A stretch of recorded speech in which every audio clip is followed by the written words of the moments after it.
With more than 62 years of litigation experience handling insurance disputes, Welton Rayom is committed to resolving even the toughest insurance claims quickly.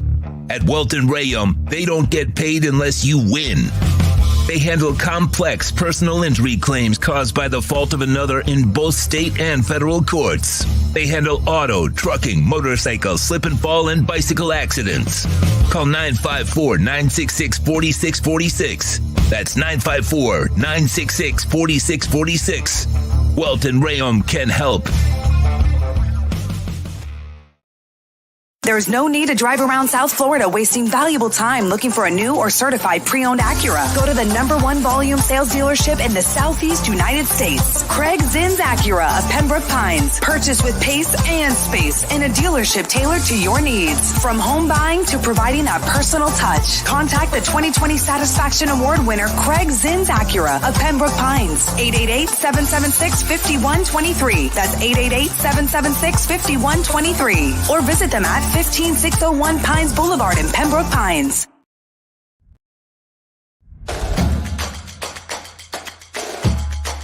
Welcome to Caneswear. New store, new items, same great experience. Family owned and operated since 2010, Caneswear has the latest merchandise from the Miami Hurricanes, Miami Dolphins, Florida Panthers, Inter Miami CF, and more. Come visit us at our store in Davie on University Drive, just south of 595, or online at caneswear.com. Caneswear, the spot Miami fans shop.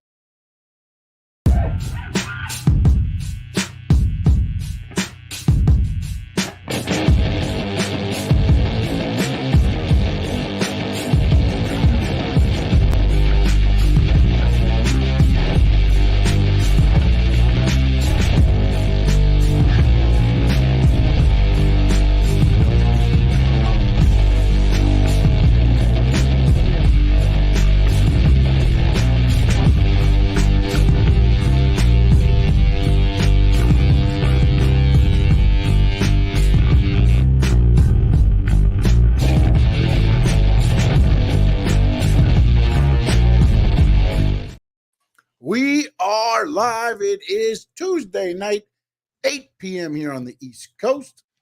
I am Sean Stanley. That is Frankie Frezko. How you doing, Frankie, sir? Good, man. I'm glad we're both matching. We got our shirts on. I mean, we didn't even coordinate. That's how much we're on the same path, man.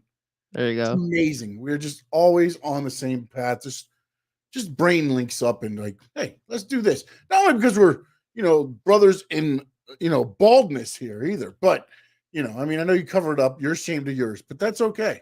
Well, for the fans and the listeners, yes, I did get on, and Sean did see me without the hat. And then I saw Sean, and I saw him with the white shirt, and then I had the white shirt. I had the bald head. I said, one of us has to not look the same as the other. So that's when I said, okay, I'm going to put the hat on. So that's why I put my hat on. I'm not ashamed of my bald head. You can differentiate. I'm Sean. That is Frankie. Right down there, Frankie Frezko right there with the red hat on. There you go. Frankie, man, what's been going on this week, man? How's your week been? Oh, man, I've been slammed, man. I've been slammed with a lot of work, DJing, and just my regular 9-to-5 job is killing me right now. But you know what? We got wrestling to talk about. Can't wait to talk about that CM Punk interview. Yes, we're gonna dive into that in a little bit. Honestly, man, we're gonna give it a minute. We're gonna let it marinate for a little bit, and then we're gonna discuss that. But for all my doubters who doubted on CM Punk, yeah, he spilled the beans there, and we'll discuss what we feel about that in a moment. But I want to ask you this: it's WrestleMania week, and to me, WWE does it so well. It started Sunday, right? It was the Roman Reigns documentary or the Legends thing that they did on Roman Reigns. Monday, April 1st, the Bray Wyatt documentary is released. Then, of course, they got Raw last night. That ends with another big bang. You've got NXT tonight. Then they take Wednesday off, Thursday off of TV, I should say. I'm sorry, off TV, because they do have stuff going on in Philly now already. Today they had an eating contest, which somehow Akira Tozawa beats Otis and Omos. I don't understand that. Impressive. But it did happen. It did happen. But when you look at what WWE's doing, and then of course Friday is SmackDown. I think they're doing the Slammies on Saturday morning now as well, or something. As so they get the Hall of Fame, SmackDown, the Hall of Fame, the Slammies, NXT, Stand and Deliver, night 1 of WrestleMania, night 2 of WrestleMania, and then they end with Raw, and then basically NXT the next. You've got almost just 8 nights. It's just like the 8 nights, right? 8 nights, 8 gifts given to us each day, and to me, WWE rolls it out so well, especially this week. Your feeling on that, especially with the way they started it with I thought a very well done, and we'll get into each of the documentaries as well, but a very well put together documentary on Roman Reigns. Yeah, man, they did a phenomenal job. This really shows you what a company that knows what they're doing is capable of doing and organizing for your Super Bowl event, which is WrestleMania. And I think they nailed it in every aspect, from SmackDown to Raw to the documentaries to the lead up to SmackDown, the pre-shows that they're going to be doing. I think the only thing I think WWE should do for WrestleMania is simultaneously broadcast our pregame show on Saturday and Sunday before WrestleMania. That's the only thing I need to do. I think everything else they You kind saw of what they're doing, right? They're doing that this year, by the way. They're setting up it's going to be a game day type feel. Yeah. It's going to be a game day type feel. They got Pat McAfee out there. They've got Michael Cole, Corey Graves. I think Booker's going to be a part of it as well. Wow. They have the whole cast that they're going to have set up out in front of Lincoln Financial. 2 hours. It'll be 5 to 7 leading into the start of WrestleMania night 1 and night 2. The cards kind of took their final, development. And then last night during Raw, they were sent out as far as what night 1 and night 2 will be. But I want to start with the big thing that happened yesterday, because in the midst of all this that's going on also, WWE, which they do so well, they have media going on. And Ariel Helwani had his MMA hour, and he had CM Punk on there and Rhea Ripley, which they also, added on to Rhea Ripley and Becky. Their match, their build up there. But a lot has been made about what was said during the CM Punk sit down with Ariel Helwani. And now, it wasn't like Ariel pried stuff out of him, but he asked him in a way, and then if he said no, then he asked him kind of in another way until it felt like, okay, he's going to answer it, okay? But that's the way Ariel does it so well that it doesn't feel like he's badgering him, but it feels like at times he's like, look, if you don't want to answer this, you just tell me F off.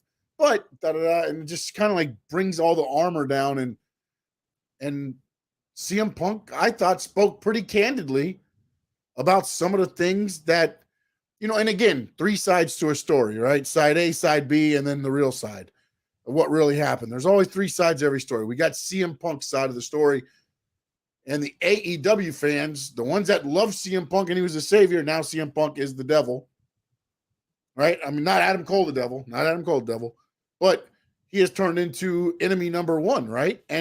But to me, I thought he just spoke what his truths were, the way he saw it from his view with everything. He didn't talk about Brawl Out. It was after, he didn't get into that. He said, I did sign an NDA for that. I cannot talk about that. But he talked about pretty much everything else. Your takeaways from some of the things, and I'm going to go in and, let's just go this way. Let's say, this was one of his comments, and we'll kind of break it down this way so we can hit kind of each one. And if you have another one, by all means, we'll throw it in there too afterwards. But here's some of the ones that I thought was interesting. He said, working for Tony. He's a nice guy, which I believe is a detriment to his company. Your thoughts on that, Frankie Frezko? I think what you and me have been saying, and I think what everybody who watches wrestling and watches AEW have all been saying, that it's true. everything that we have been saying, the fact that he's a fanboy and he isn't an actual businessman that wants to run a company properly and run, a great wrestling show and programming and company to be successful that could, in the long run, contend against WWE. If it could go on for years and years and years, you could eventually look. Nothing is ever meant to be unbroken. There's a reason why things happen. Things change in life. So I always felt that AEW has a possibility of reaching WWE. I just never thought it was going to be anytime soon. But you built stories up. You built things up to the point where, hey, you know what? Like, I think we spoke about this last week when I told you, I was like, Cody could finish his story in WWE. And then what best way to do for Cody, for AEW, is for him to come back home.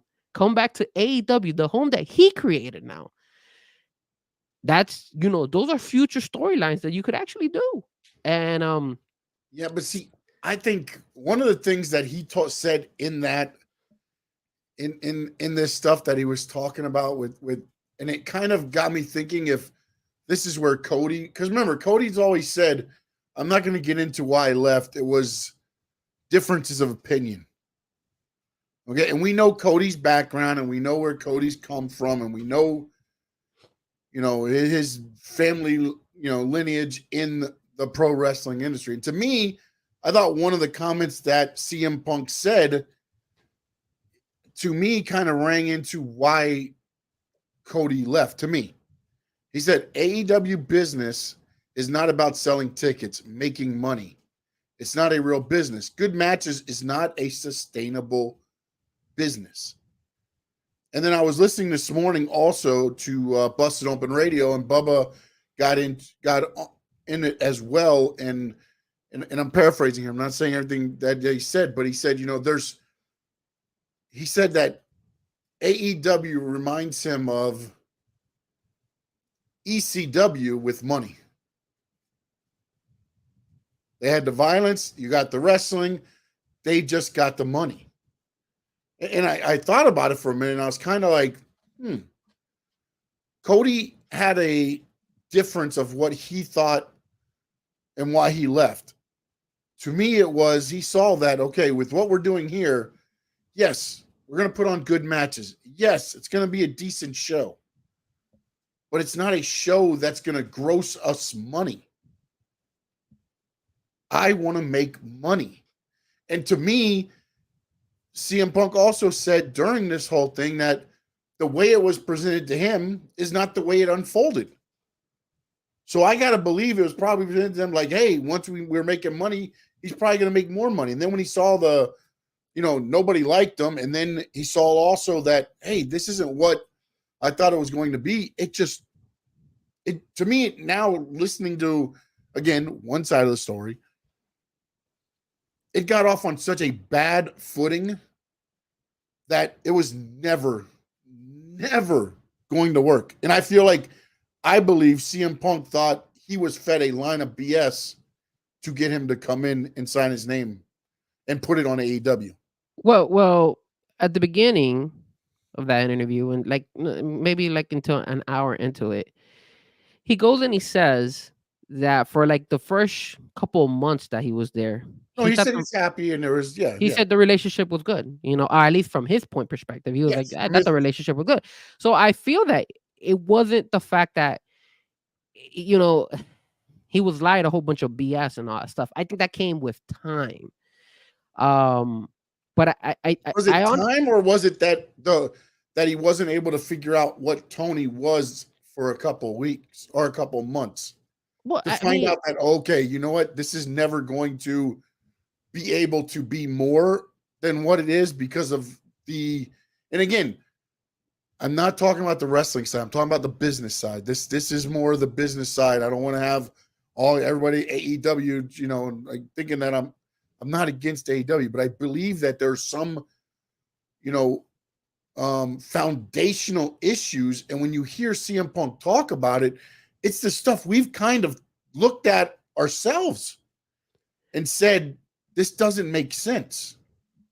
Look, man, I know that we started the show and we said that a lot of there's word on the street is that a lot of AEW fans are not happy with CM Punk, and he's kind of like the enemy number one now. But I'm not that. I'm an AEW fan. You guys know that I watch AEW. Look, AEW I'm not an hardcore. AEW like diehard. I like AEW. I like the wrestling part of AEW. You guys know I've been to plenty of shows that I'm always watching and everything. AEW. I still watch Rampage. Might not watch it on that Friday, but I definitely record it and I still watch it. Mm-hmm.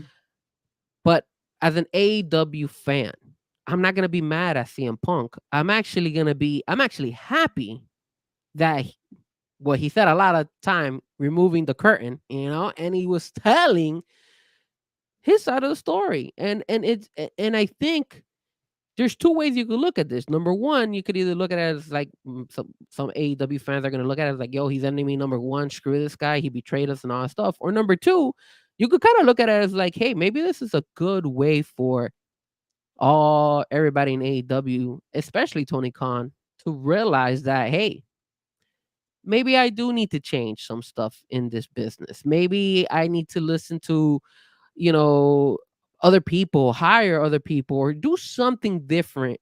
Because me as an owner, if I was Tony Khan, to hear an ex-wrestler go on an Ariel Helwani show, everybody knows who's Ariel Helwani, and say these things about me, I could only imagine. I'm like, man, I don't want people to have that image about me because it's gonna hurt my company. This hurts Tony Khan. This hurts because when you have wrestlers who are no longer going to be in WWE and want to move on, kind of like Christian when Adam Copeland did it, and some of these guys did it. Now, again, this is only CM Punk's perspective. Yes. They might have a bad taste in their mouth. So the only way to correct this, I think Tony Khan needs to do, and hopefully he does it. I hope he looks himself in the mirror and he says, you know what, maybe I do need to change some stuff. Maybe I do need to be different. Maybe he has changed. I don't know yet, but I like the fact that CM Punk kind of revealed some of this stuff because it also shows us one thing, and a lot of people don't like CM Punk. That was another thing. A lot of people hated CM Punk, and they said that he was a diva. And we've had discussions, you, me, and Sean, always all the time, talking about this and that. And I always defended CM Punk. Something in me always told me that CM Punk is a diva, but he's not a bad guy. He really wants the opportunity to make wrestling, especially since it's towards the end of his career, enjoyable. And I like the fact that he opened up and he was just himself. I mean, he was like, you know what? I'm going to tell you what it is. It might hurt me in the long run, but this is me. And he gave his side. And like you said, there's always two sides to the story. Three sides, but there's three sides. But, his side sounded kind of like sincere. It didn't sound like he was trying to lie to people. But the one thing too is like, again, we don't know what his contract was with them. He had two contracts apparently, which I'm guessing one is probably office and one is as a wrestler. But that when you look at some of the stuff and the way things happened with him, it's like, so you bring him in, he's the face of your company. He gets injured. Nobody calls him. He's setting up his own doctor's appointments. It's so odd to me that, and then some people were like, well, maybe he should have called Tony. How does Tony Khan not know that CM Punk is not being for instance, you go to London. I get it. All this stuff is being done and everything else. About it, yeah. How do you get left at the airport? And everybody's like, oh, CM, what? He can't find his way to the arena. He found his way to the arena. That's not the issue. The issue is he's considered at that time one of the faces of your company. And I get it. That's after Brawl Out and all that stuff happened. But he had an injury, not one phone call, man. I don't understand that end of the whole thing with AEW. I don't understand. And again, I don't know if it's an AEW thing. I don't know if it's an office thing. I don't know where the disconnect is. But if you're not calling CM Punk, I sure as hell know you're not calling, Sean Allen at the bottom of the thing who's sitting at home with a torn ACL. If you haven't given CM Punk the time of day, you're sure as hell not going to give me the time of day.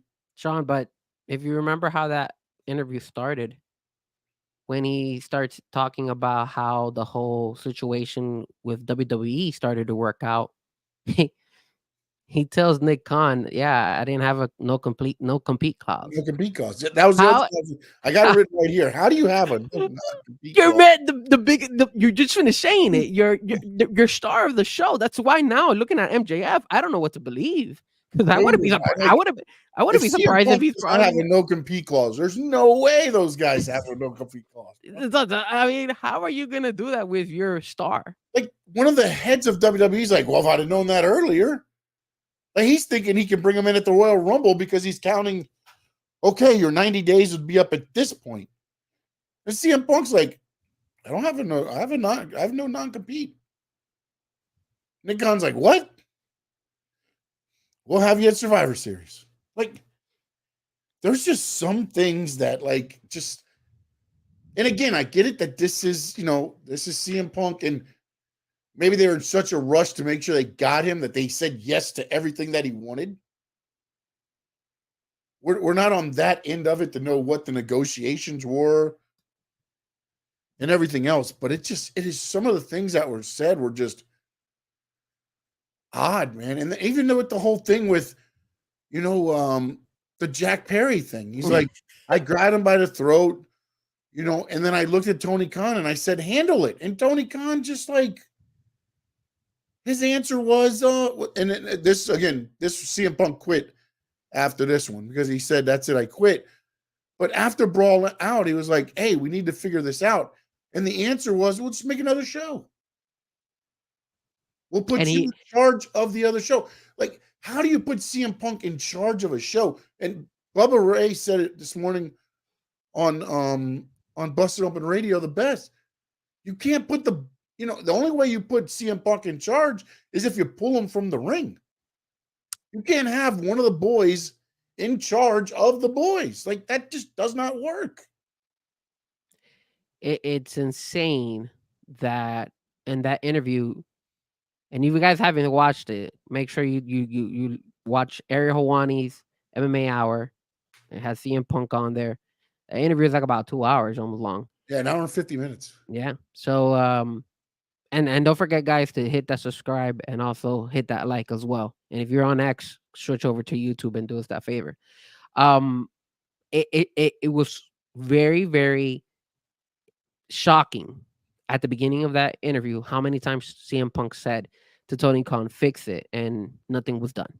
And I say shocking because let's say we're going in there with the mentality of we don't know what Tony Khan is doing.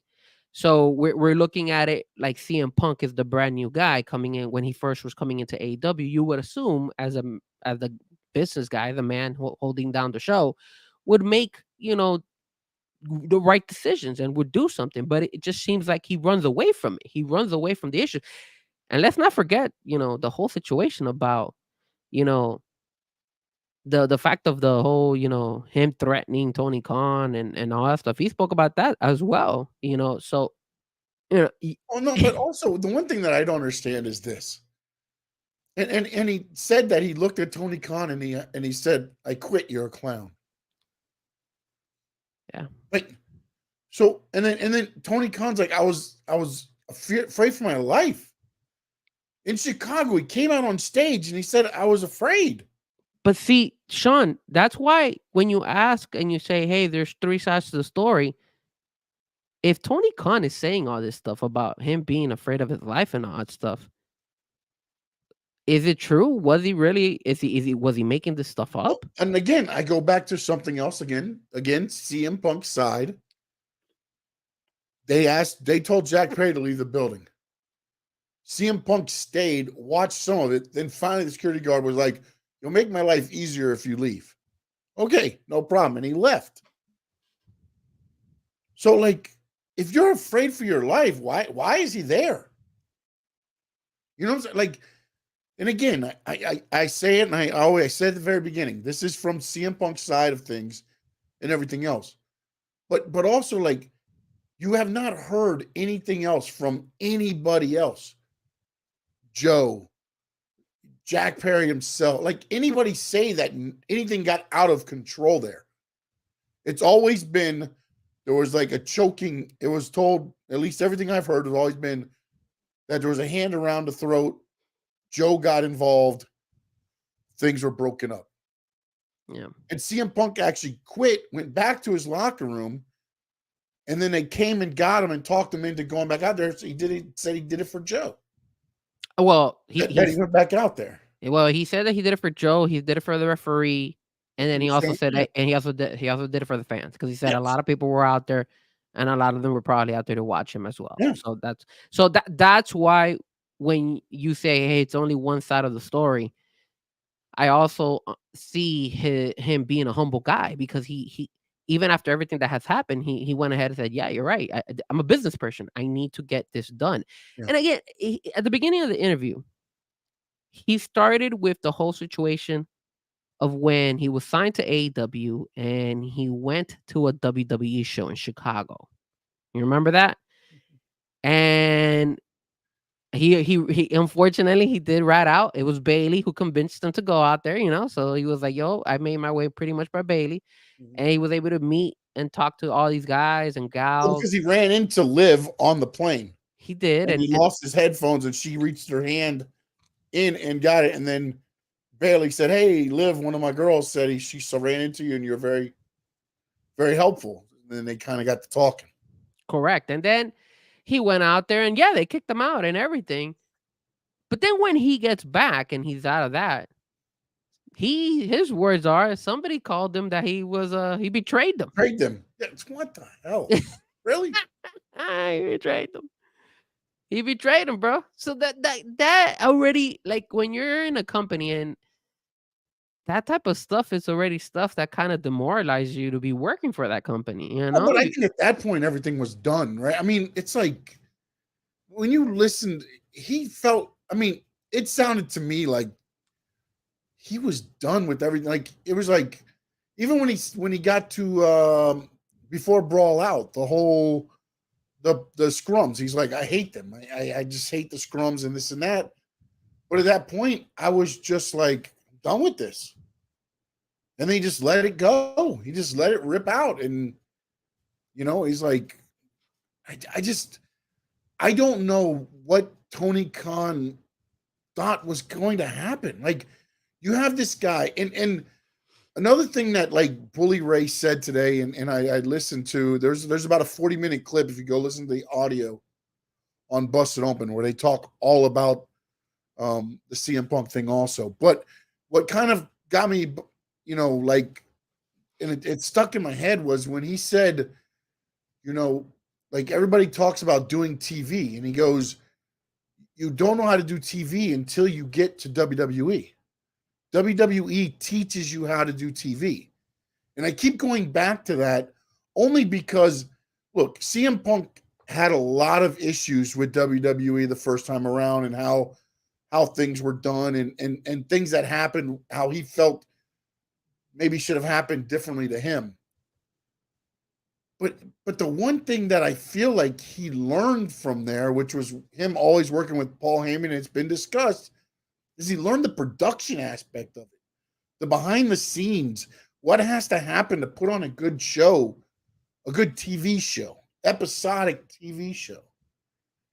And I don't understand why that you look at that guy and you just think like, oh, he's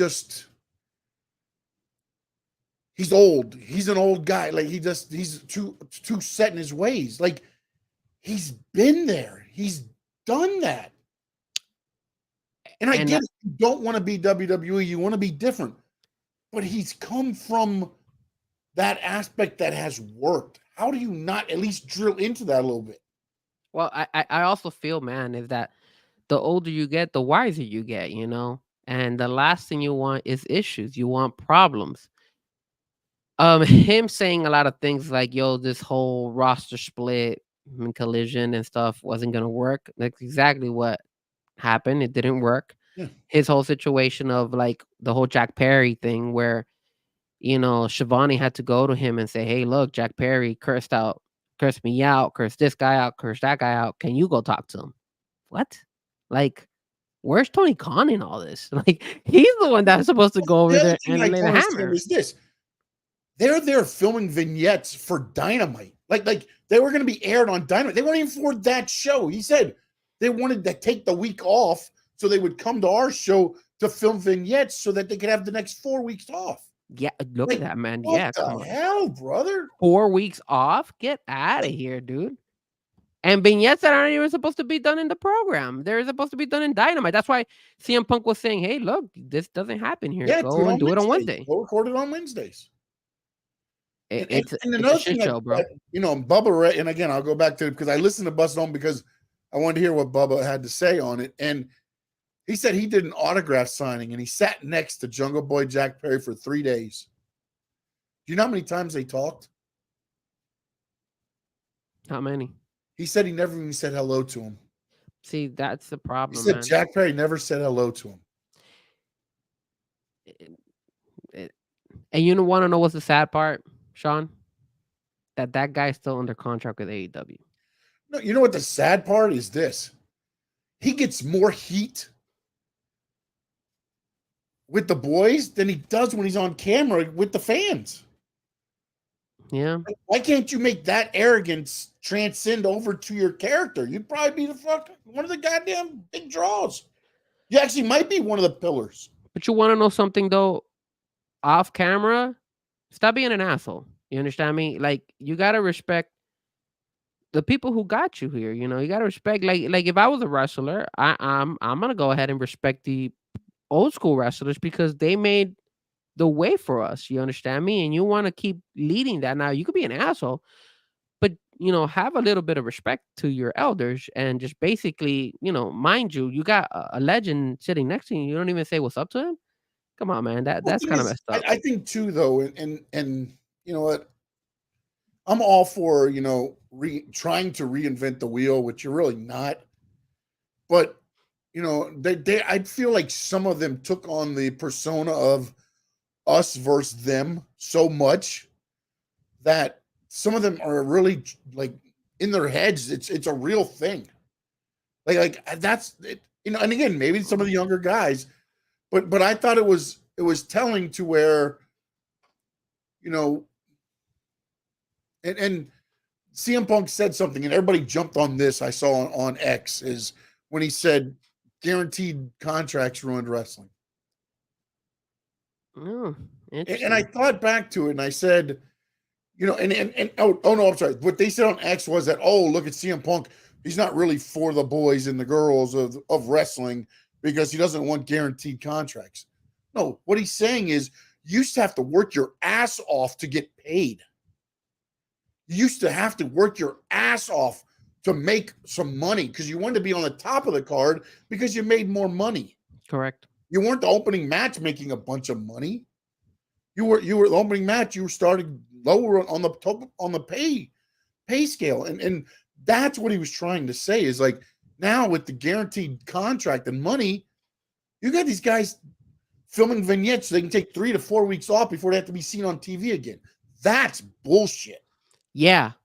And again, I will reiterate: we're talking about CM Punk and his side of the stories, but when you watch things that happen and you put some of the, the things together and you look back at some of the things that have happened, you can 100% see that this is going on. Yep. But Sean, you said that's bullshit, but it leads all back to Tony Khan because he allows it. That's the problem. Yes. He's allowing it. He's pretty much, promoting it. And he's okay for you as a business owner to go ahead and allow somebody to come and do a vignette and then take 4 weeks off and still get paid. What kind of like business are you trying to run over there? It's like, yeah, we talked about it before too, Frankie, on the show, and I almost called you Tony. Jeez. Please don't. After that interview, I don't want to be. Oh, but I mean, it's associated with that guy. I feel like they're so fixed on being so different for WWE that they can't do nothing that they do. And it's like, it's so odd to me that I'm not saying it's perfect. And I'm not saying that AEW has a lot wrong with it, but why are you so hell bent on everything's got to be so different that you got guys taking, again, when you look at WWE, I'm again, because I already know where it's going to go with a hardcore AEW. Well, Roman Reigns is off every other week, and he's earned that. He's earned that.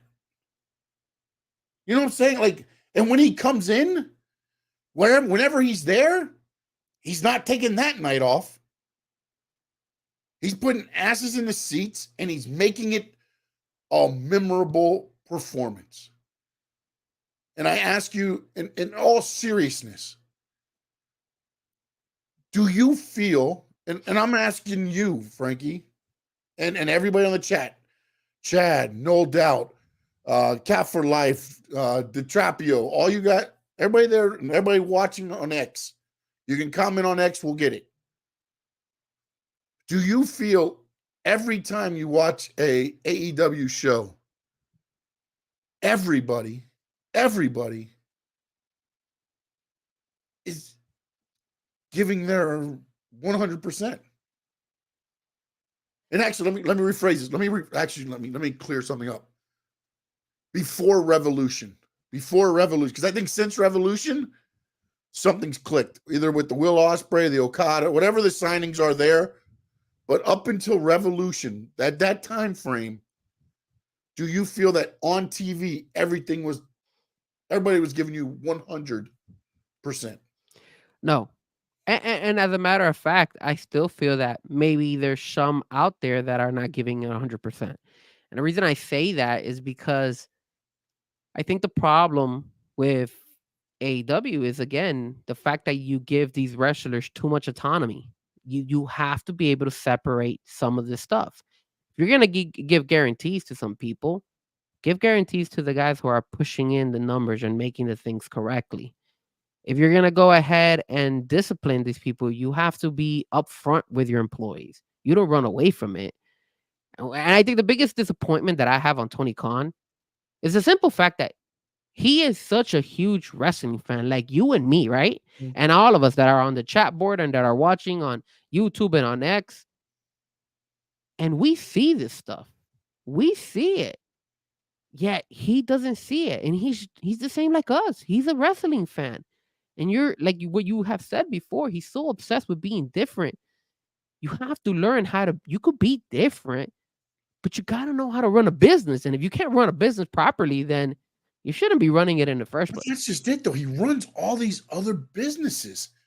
And one of the things that, and again, I keep going back to Bully Ray, but the one thing that to me made sense to what he said about Tony Khan is that he said he's never worked in a locker room. He's never commanded the respect of a locker room.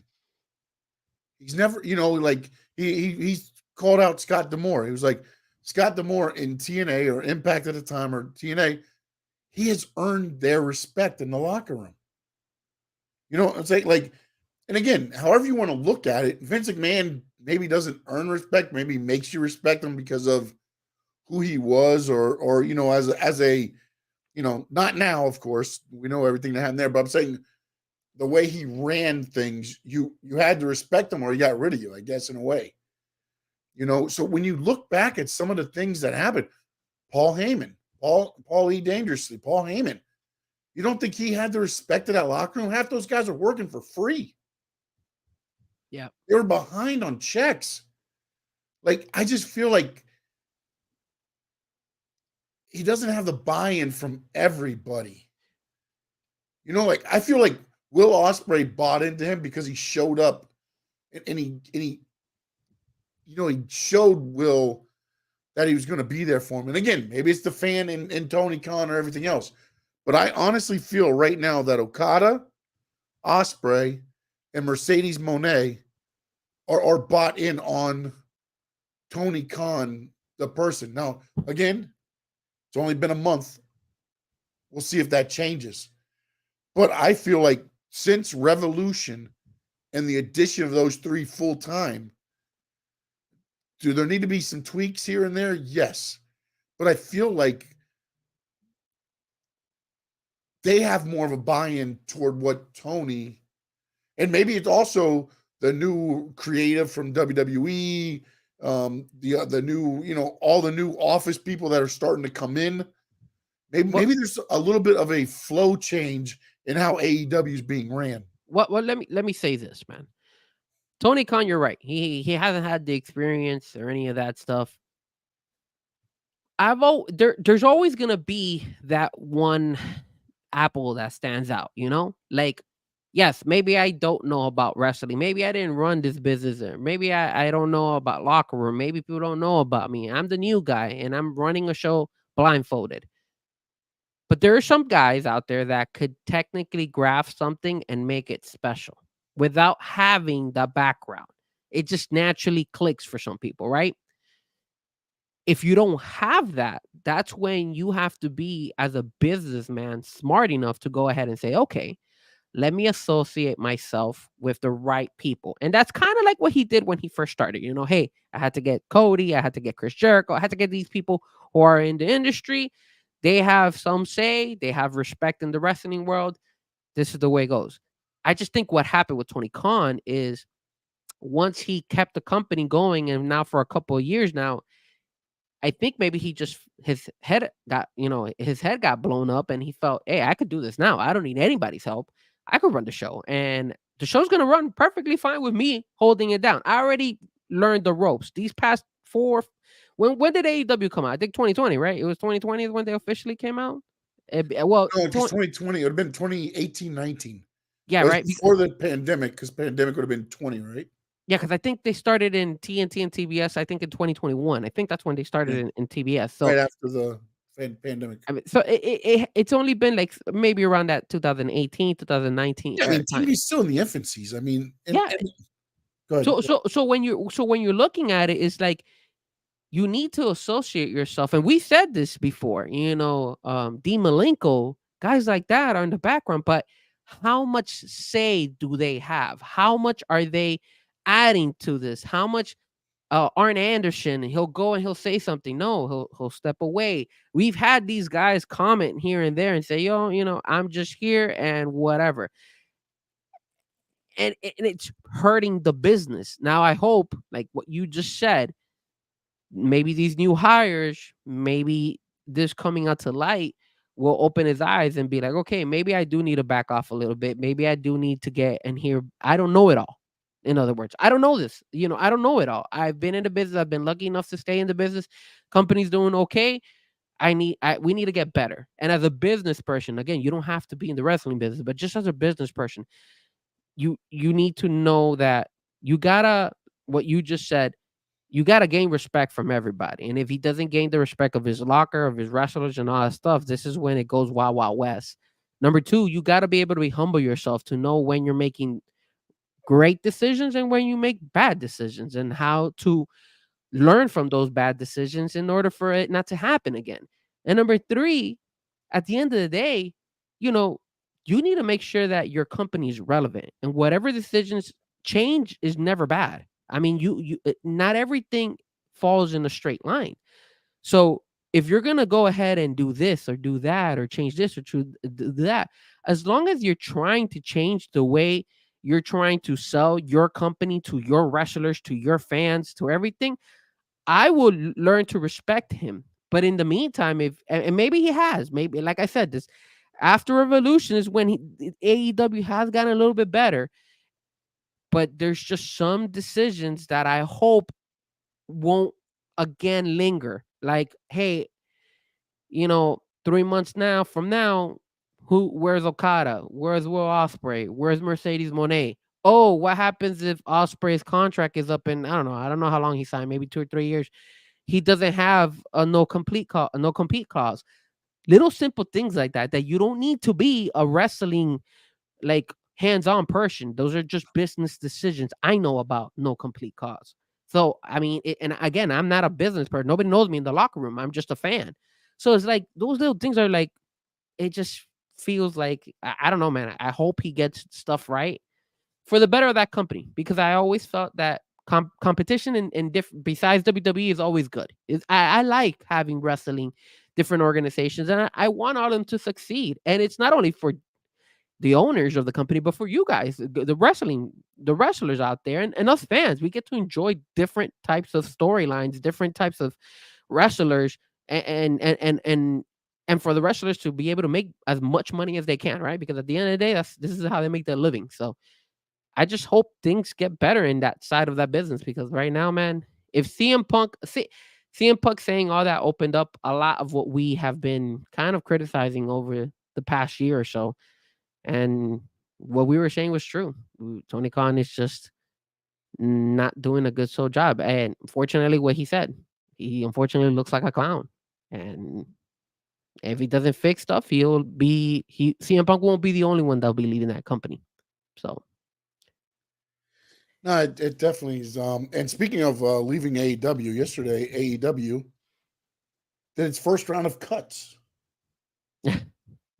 Stu Grayson was released again. Not sure why they brought him back. He did like one show, and then Anthony Henry, Gravity, Slim J, Parker Boudreaux, Gora Gold. The interesting one was the Boys.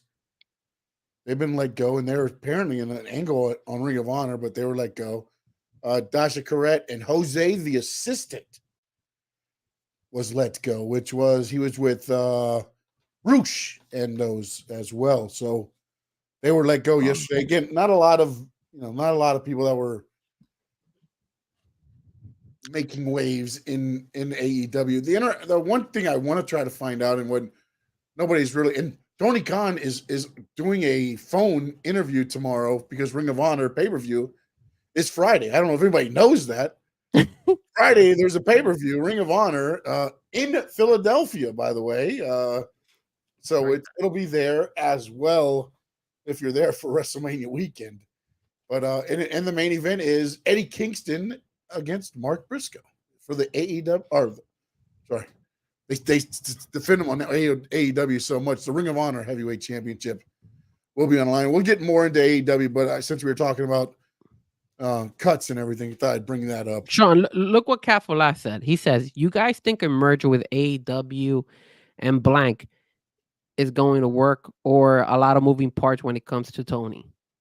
Do you feel like a merger with AEW with somebody else? Don't know anybody that wants to merger with them right now. The only one, and again,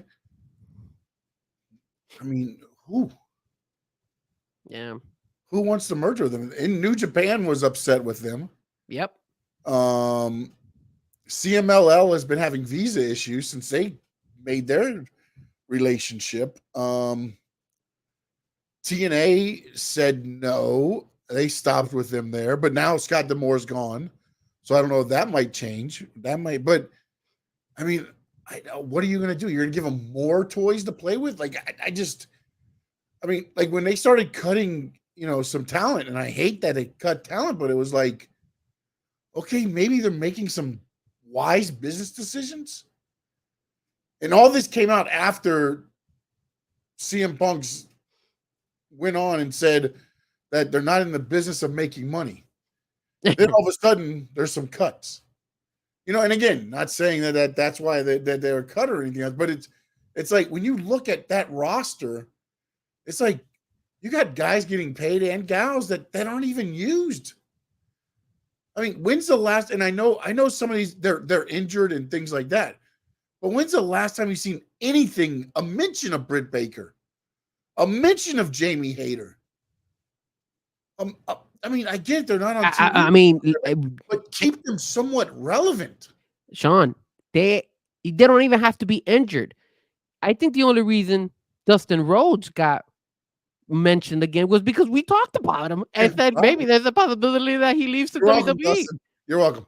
And then that's why they decided to stick him in Rampage. That's the only reason. Because what was wrong with Dustin? Nothing. He was perfectly healthy. Yeah. And what's funny is the Parker guy, because everybody's like, oh, where's he been? Is he under a contract? And he's like, oh, I'm still with AEW. 2 hours later, he was cut. Wow.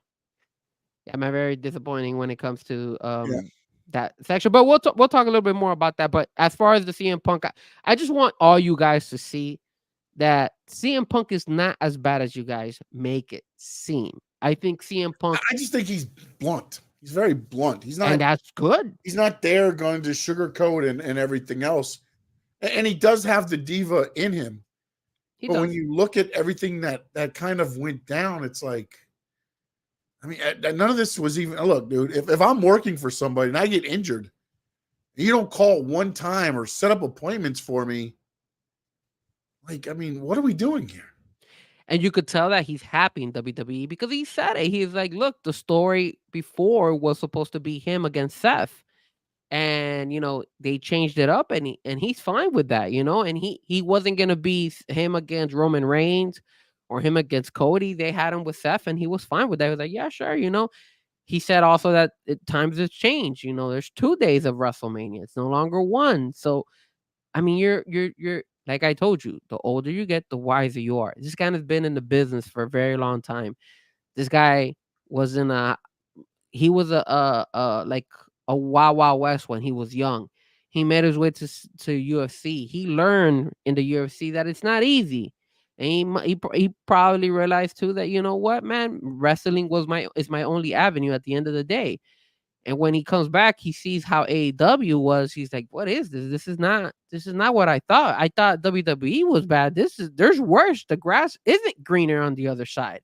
So I think when he realized that, him coming back to WWE, it makes perfect sense that, a lot of the fans, a lot of the people, a lot of the wrestlers are like, "Hey, yeah, we'll take you." And remember, he mentioned that when they made the transition from him to get signed all the way up to for Survivor Series, right? Because he showed up, I believe it was Survivor Series when he showed up. Yeah, the end of Survivor Series. Yeah.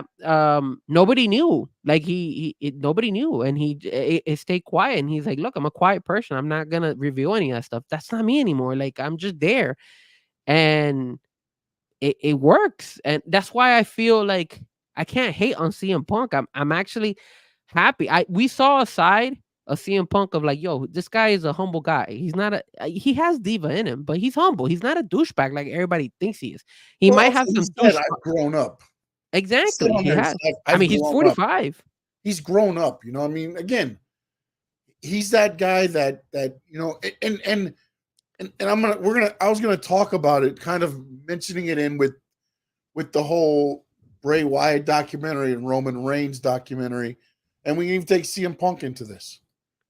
But when you watch how difficult it is to be a top WWE superstar, mentally, physically, it's very demanding, and you see what they go through. And this is not anything of, nowadays it's a lot less than what CM Punk, when he was first on the road, they would travel Thursday, live Friday, Saturday and Sunday was live shows. Monday was Raw. I think SmackDown was Tuesday then, maybe. I can't remember what it was. But basically, their travel day started Thursday and ended Tuesday. You got a day off. If you're a top guy or a gal and you had to go film something or do something, you didn't get that day off. Mm-hmm. You're on the road 7 days, sometimes 13, 14 days at a time. Plus, you got all the pressure of, oh, somebody sees me at the airport. I got to have my good face on, good person face on, so I don't show up in the tabloids. And you watch, and then in the Bray Wyatt one, the creativity with Bray, where if they weren't necessarily doing what he wanted, he would kind of shut down, and it was hard to work with it because he wanted to make sure that his character, the character Bray Wyatt that he wanted, the Fiend, everything got over the way he wanted it to be over. So it takes a lot to be, it's not just show up. And I think too, and man, I don't want to say it this way because I don't know any of them. I don't know any of like anybody in AEW or anything like that. But listening to what CM Punk said on some of them, it was, they just want to come in and work 1 day a week. Yeah. And that's tough, man. Because again, when you look at and again, you want to call it old school, whatever, look what he had to do to make that name CM Punk. I get it. He was great on the independent scenes before he even got the WWE. I get all that. But look what he had to do in WWE to bust his ass to make that name so that it's worth millions of dollars for AEW. And then you get there and you got guys just like, hey, I just want to show up once a week and get paid. Well, it's also, and again, you guys might not agree with, but I'm assuming it's this Gen Z type of vibes that they feel like we don't have to work hard, like And that's the other thing. They feel like they've made it. They're entitled. Yeah, look, man, I'm in my 30s, and my late 30s. My brother, he's in his early 30s. I feel like when you look at people in their 20s, they see life really easy, and they want things really easy and don't have to work for it the way that we were raised. Like when I saw my parents, they had to hustle and bust their ass. Like I saw my dad going to work at 7 o'clock in the morning, come home at 10 sometimes. My mom used to work from home. My mom, when she came from Colombia, my mom didn't have a college education. She had to work her ass off coming to a new country. Now, I don't get that from these young generations. It's 20-year-olds and all that stuff. And I don't know how old is Jack Perry? I'm assuming he's somewhere in his 20s. But you don't see them with the same mentality of, I got to work hard to make it. And I feel where CM Punk comes, and I understand why he mentioned that as well, of like, hey, these guarantees and stuff like that, because I don't know if they're giving guarantees to Jack Perry or to Darby Allin or any of these guys. But nowadays, in today's world, it's like, they want a handout. You feel me? I don't got to work for it. I could, chill, get paid, and not have to bust my ass for it. And it sucks, man. You have to earn that. You have to earn that. And what you said about the whole Roman Reigns and Bray Wyatt, yeah, man, the pressure's on to be a freaking superstar. Hell yeah. Did you see that? He was talking about how they kept pushing him to be on the Roman Reigns, because I didn't get a chance to see all of Bray Wyatt's one, but on the Roman Reigns I did get to see all of it. The Roman Reigns one, he they were forcing him to try to be this character that he wasn't. And something in him told him, this is not, I haven't reached my ceiling because of his brother, because his brother had passed away. And he was looking for something even more. And look how much he's done. And yes, maybe you're right. He doesn't wrestle every day. Yes, he doesn't. He's not in every show. But when he is on that show, God damn, I'm tuning in. Why? Because he's made his way so relevant enough that show is going to sell. Same thing with The Rock. And that's why you have, 15 shows in a row for WWE where they've sold out. That's why they had that record crowd last night in New York. Just makes sense, man. Yeah, and when you look at it, going back to what you're saying was, like, again, the other thing that CM Punk kind of alluded to and didn't really say was, everybody complains about WWE being too over scripted. And that's where Roman Reigns was having a problem. He's like, that's not what I would say. That's not how I talk. Because they referenced the one where he's like, something succotash. Yeah. And he's like, and he looks at the camera and he gives the big wink. And he's like, that's not what Roman Reigns would say. But he also said, I was in a position where I needed to feed my family, and I didn't have enough, I didn't have the bankroll behind me yet, and I wasn't where I needed to be yet to where I could say no. And then that's one of the things that I, and again, that's the one thing I said. It's probably the best thing about AEW and the worst thing about AEW is they're given too much freedom. Yeah. Too much how do you do it? Let me ask you this, okay? Look, WWE, you can say it's over scripted, over whatever you want to do, but they know what the end payoff is. So they know what they're trying to work to. Will they make changes to it? Yes. But you don't have every show being, it's so-and-so against so-and-so because of reason we don't know, because we don't know what's going to actually happen. And then we'll figure it out next week, because I feel like sometimes they don't know what some of the guys and gals are going to do to where they can put a long story together. Yep. Because as CM Punk said on a thing, and again, I will reiterate it over and over, his side of the story, him and Adam Page sat down, discussed exactly what was going to be said, go out on live TV, and he changes it up on him. And then CM Punk went on to say was, it's okay if you do that. The problem is the crowd was loud. He's got to react off of what you're changing now. And he's thinking you're going to say what we discussed. And now you've gone off. Now you're going to end up hurting his character. So now you're hurting the show in all, because what does it matter if Hangman Adam Page gets over on CM Punk in a promo battle? No, what you've done is you've hurt CM Punk by trying to do whatever the hell it was that you were trying to accomplish. Mm-hmm. And then what are you doing for yourself? I mean, I don't understand sometimes where it's like, look, why don't you take more? At this point, in a way, the only way Tony Khan can get this back is if he does an extreme thing and just says, that's it. Yeah. That's it. I'm taking everything back. Yeah. We can discuss, but we have final say. Because it's when I sit there and I watch, it's like, it's so odd watching everything go on. And it's not the wrestling. The in-ring wrestling is so phenomenal.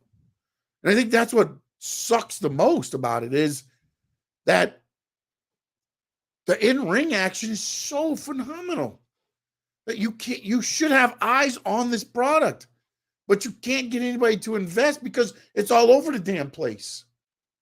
Yeah. That I can't sit there in 2 hours. I'm watching a show. And today, I mean, I write the notes on the show of what happens, but I got to go back through my notes so there's my AEW notes. I got to write match by match. This is the documentary. My Raw notes are right here. Because I remember stuff sticks in my head with Raw. Because there's stories. There's stuff to remember. Yep. There's great moments to remember on things. There's promos to remember and things like that on everything else. But the problem is you forget about the great wrestling because it's all great wrestling. Yep. You got to make me remember something, invest in something. And I just don't feel that that's there because they're all over the damn place. Well, now let's do something, because we've been talking about these documentaries a lot. Well, I want to ask you one thing, and this is where I was trying to get to, but we keep getting on the thing. So, and rest in peace, Bray Wyatt, Wyndham Rotunda. I got to thinking, what if he would have went to AEW and have free reign? And I'm gonna say, I get it. Bray Wyatt, the Fiend, would have been WWE's intellectual property. But say they didn't. For some reason, they dropped it all. And he was able to show up in AEW. And you got Wyndham Rotunda and all of the creativity.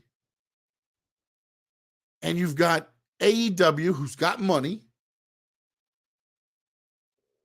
And you watch that character develop. Because remember, it said throughout that thing where they had to pull the rings in on Bray a couple times. Like that is phenomenal idea. I love everything about it. But how do we translate that to the ring? How do we make that come alive in the ring? The character, when he got burned alive by Randy Orton, he was supposed to come back in with a whole new suit. Problem is, once they got everything on him and everything else, the suit was too heavy. Couldn't do moves. So I ask you quickly, because I know we got to move on, is where do you think that character might have gone using what we've seen? Moxley coming over. We've seen how that's turned out. Christian Cage coming over. Adam Copeland coming over. Miro coming over. Malachi Black coming over. How would you seen the character, the Fiend, Bray Wyatt, come over and be with AEW? It would have been it's a simple answer, Sean, a failure. It just would not have worked. Because look at all the guys you just mentioned. Malachi Black is a great example. What have they done with him? He does his thing from time to time, but he looks lost. Adam Copeland, sometimes he's in the show, sometimes he isn't.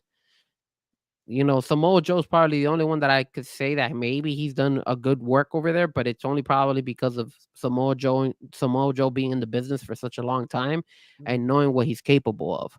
And he's kind of had to do some of the stuff that sometimes doesn't make any sense, like being in a show when it's not concentrated on him, it's concentrated on your new talent, like Mercedes Moné has no reason why to be on that.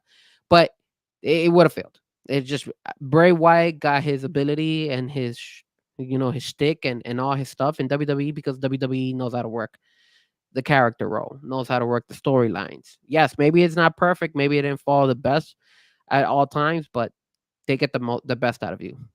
And that's the only reason why. Look at Cody. People were booing Cody in AEW. Now people love him in WWE. So it would have failed in AEW. All right. Documentaries, CM Punk, we covered that. Cat for Life says, bro, I have no idea where the storyline is going with Cody. All I know is dude keeps getting tossed like a rag doll. Between Brock and Rock, Cody is, I'm going to say, knocked out. Knocked out. And he says, say what you will, but reliving history works for WWE for some odd but fitting reason. Yeah. And again, let's dive into SmackDown and Raw. SmackDown was interesting because no Bloodline, no Rock, no Roman, still got a 2.2 during Sweet 16. Pretty good. And it was the debut of Jade Cargill. Uh-oh. Oh, boy. Uh-oh. Are we going to debate about this? Because I remember. I will say this. I was wrong. I thought they would wait till after WrestleMania to have her in ring. No, they did all in one night, and they made it work. Ooh, Yes. We don't see eye to eye on that one, sir. How do we not see eye to eye? I don't see it eye to eye when it comes Stepped into to the ring. They had to change her entrance a couple times, by the way. I don't know if you know that or not. Because when they compared her and The Rock's entrance, yeah, it was the thing. It would be similar. There was some similarities to it. So they had to redo her entrance. But look, they debuted her. They brought her out. They did the promo. She said the storm has arrived. Then they go into the main event. They're beating up on Naomi and Bianca. And everybody's chanting, Bayley, Bayley, Bayley, like Bayley's going to come out. And nope, Jade Cargill comes out, and then they set up for a 6-women tag at WrestleMania, which is where I was wrong all along because Jade Cargill will be at WrestleMania. All right, so let's talk about this Jade Cargill debut because you were raving about this Jade Cargill that they hit it on all points and all cylinders. It was amazing and all that stuff. Slow your roll, sir. Slow your roll. Okay. Because it wasn't all fine and dandy. And I'm going to break it down why. So here comes general manager Nick Aldis, which I thought, that's one thing that WWE does really well. They go ahead and they have the general managers. Somebody I think my brother was one that probably wrote it on the chat board saying AEW might benefit from having a general manager. Maybe. It's fine. I like it. Here comes Jade Cargill. Jade Cargill goes and says, what did she say? The storm has arrived? The storm has arrived. Okay, the storm has arrived. But the storm has arrived to the point where you have to team up now with Bianca Belair and Naomi? The hell does that mean? Why in God's green earth you're taking a shot at the whole women's division, but yet you come out to help out Naomi and Bianca Belair? Yeah. How does that make any sense? Number 2, who eliminated Naomi from the Royal Rumble? Jade Cargill. Listen, Linda. No. Listen, Linda. Hold on a minute. Have you not learned anything from AEW programming? I'm calling it how it is. Respect, Bryan Danielson, Eddie Kingston. Respect. All right, go ahead, Sean. What are you gonna say?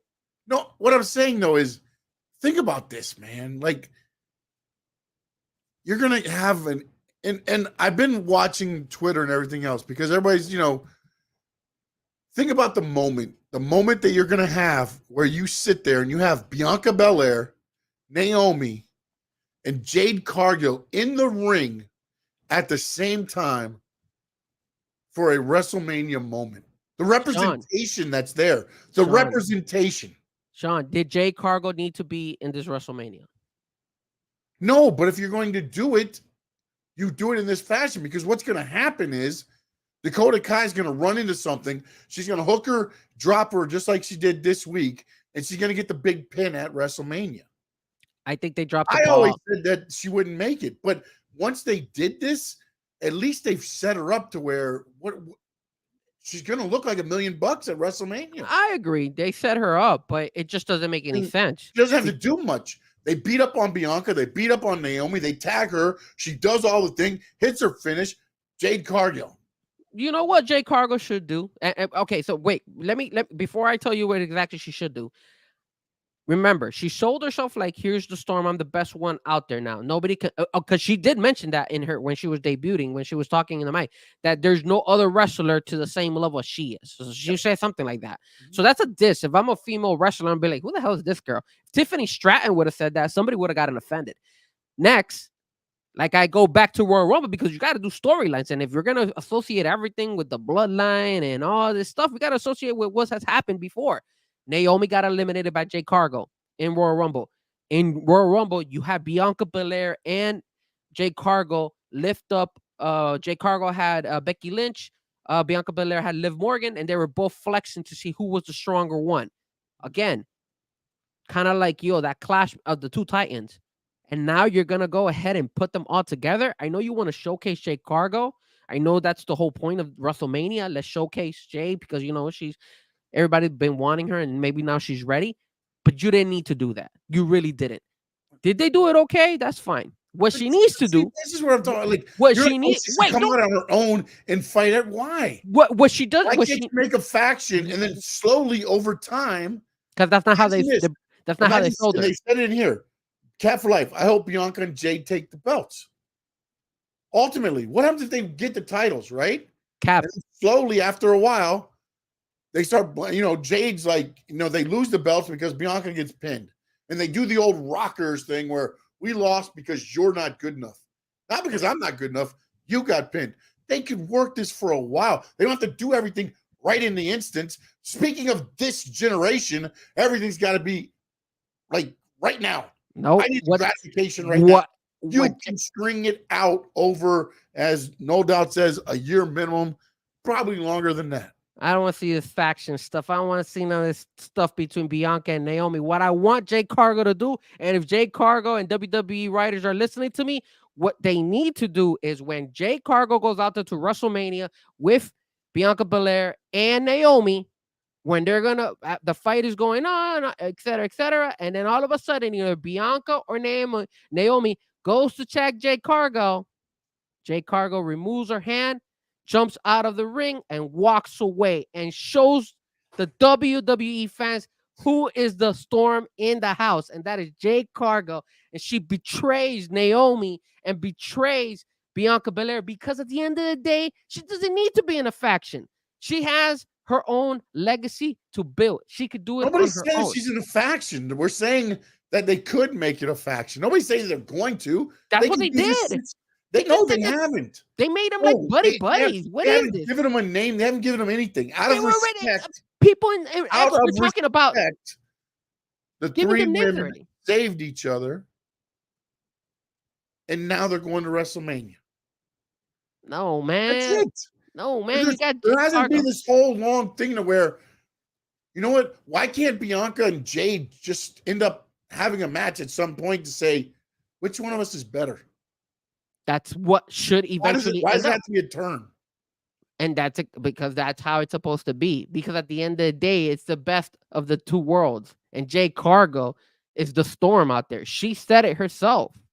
Yes, but there's not enough build to have it happen at this WrestleMania. That'd be dumb. Correct. That's an AEW move. That's why you do what you got to do. You make Jade Cargill turn. She automatically just walks out. Why now? Again, have them team up for a while. There's the respect there. It deteriorates over time. by next WrestleMania, it's Bianca versus Jade. You don't need that. You don't need that. You go ahead, you turn, you just Or walk how about away. this? How about this storyline? Bianca and Jade are friends, right? They're doing all this stuff. Bianca beats Io Sky, becomes the champion, and now there's jealousy from Jade Cargill, who then goes after Bianca Belair. I mean, because it's the same story over and over. Isn't that exactly what happened pretty much with Bayley and Io Sky?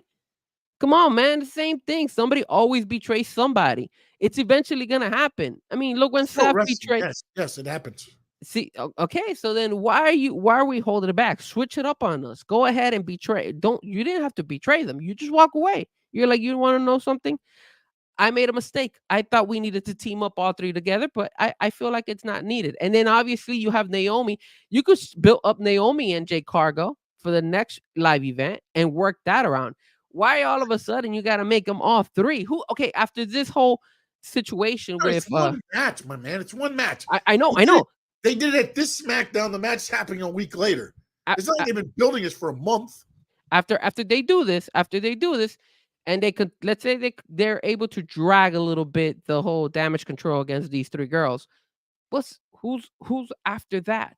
What other 3 women combo is out there? There's none. That's what I'm telling you. It doesn't have to be just because there's 3 of them. Don't mean that all of a sudden they're going to make a 6-women tag title. Bianca can go after the heavyweight title. Jade can go after the heavyweight title. Bianca and Naomi can go after the tag titles. So then you got Jade on Bianca's corner supporting her? Nah, man, get out of here, dude. I think they did a mistake on that end. I thought they should have gone ahead. There's one way they could correct it, and the best way to correct it is by Jade walking out on them. Why does Jade have to go heel? Why can't she be a face for a little bit? Because that's how they sold her for the beginning. Because that's the way I saw her in AEW. And no, AEW no. Right? That's how they that's what you want to do. TK, I got your head writer right there. That's how they sold her. That's how they sold her. Come on, man. They were parading her in Raw.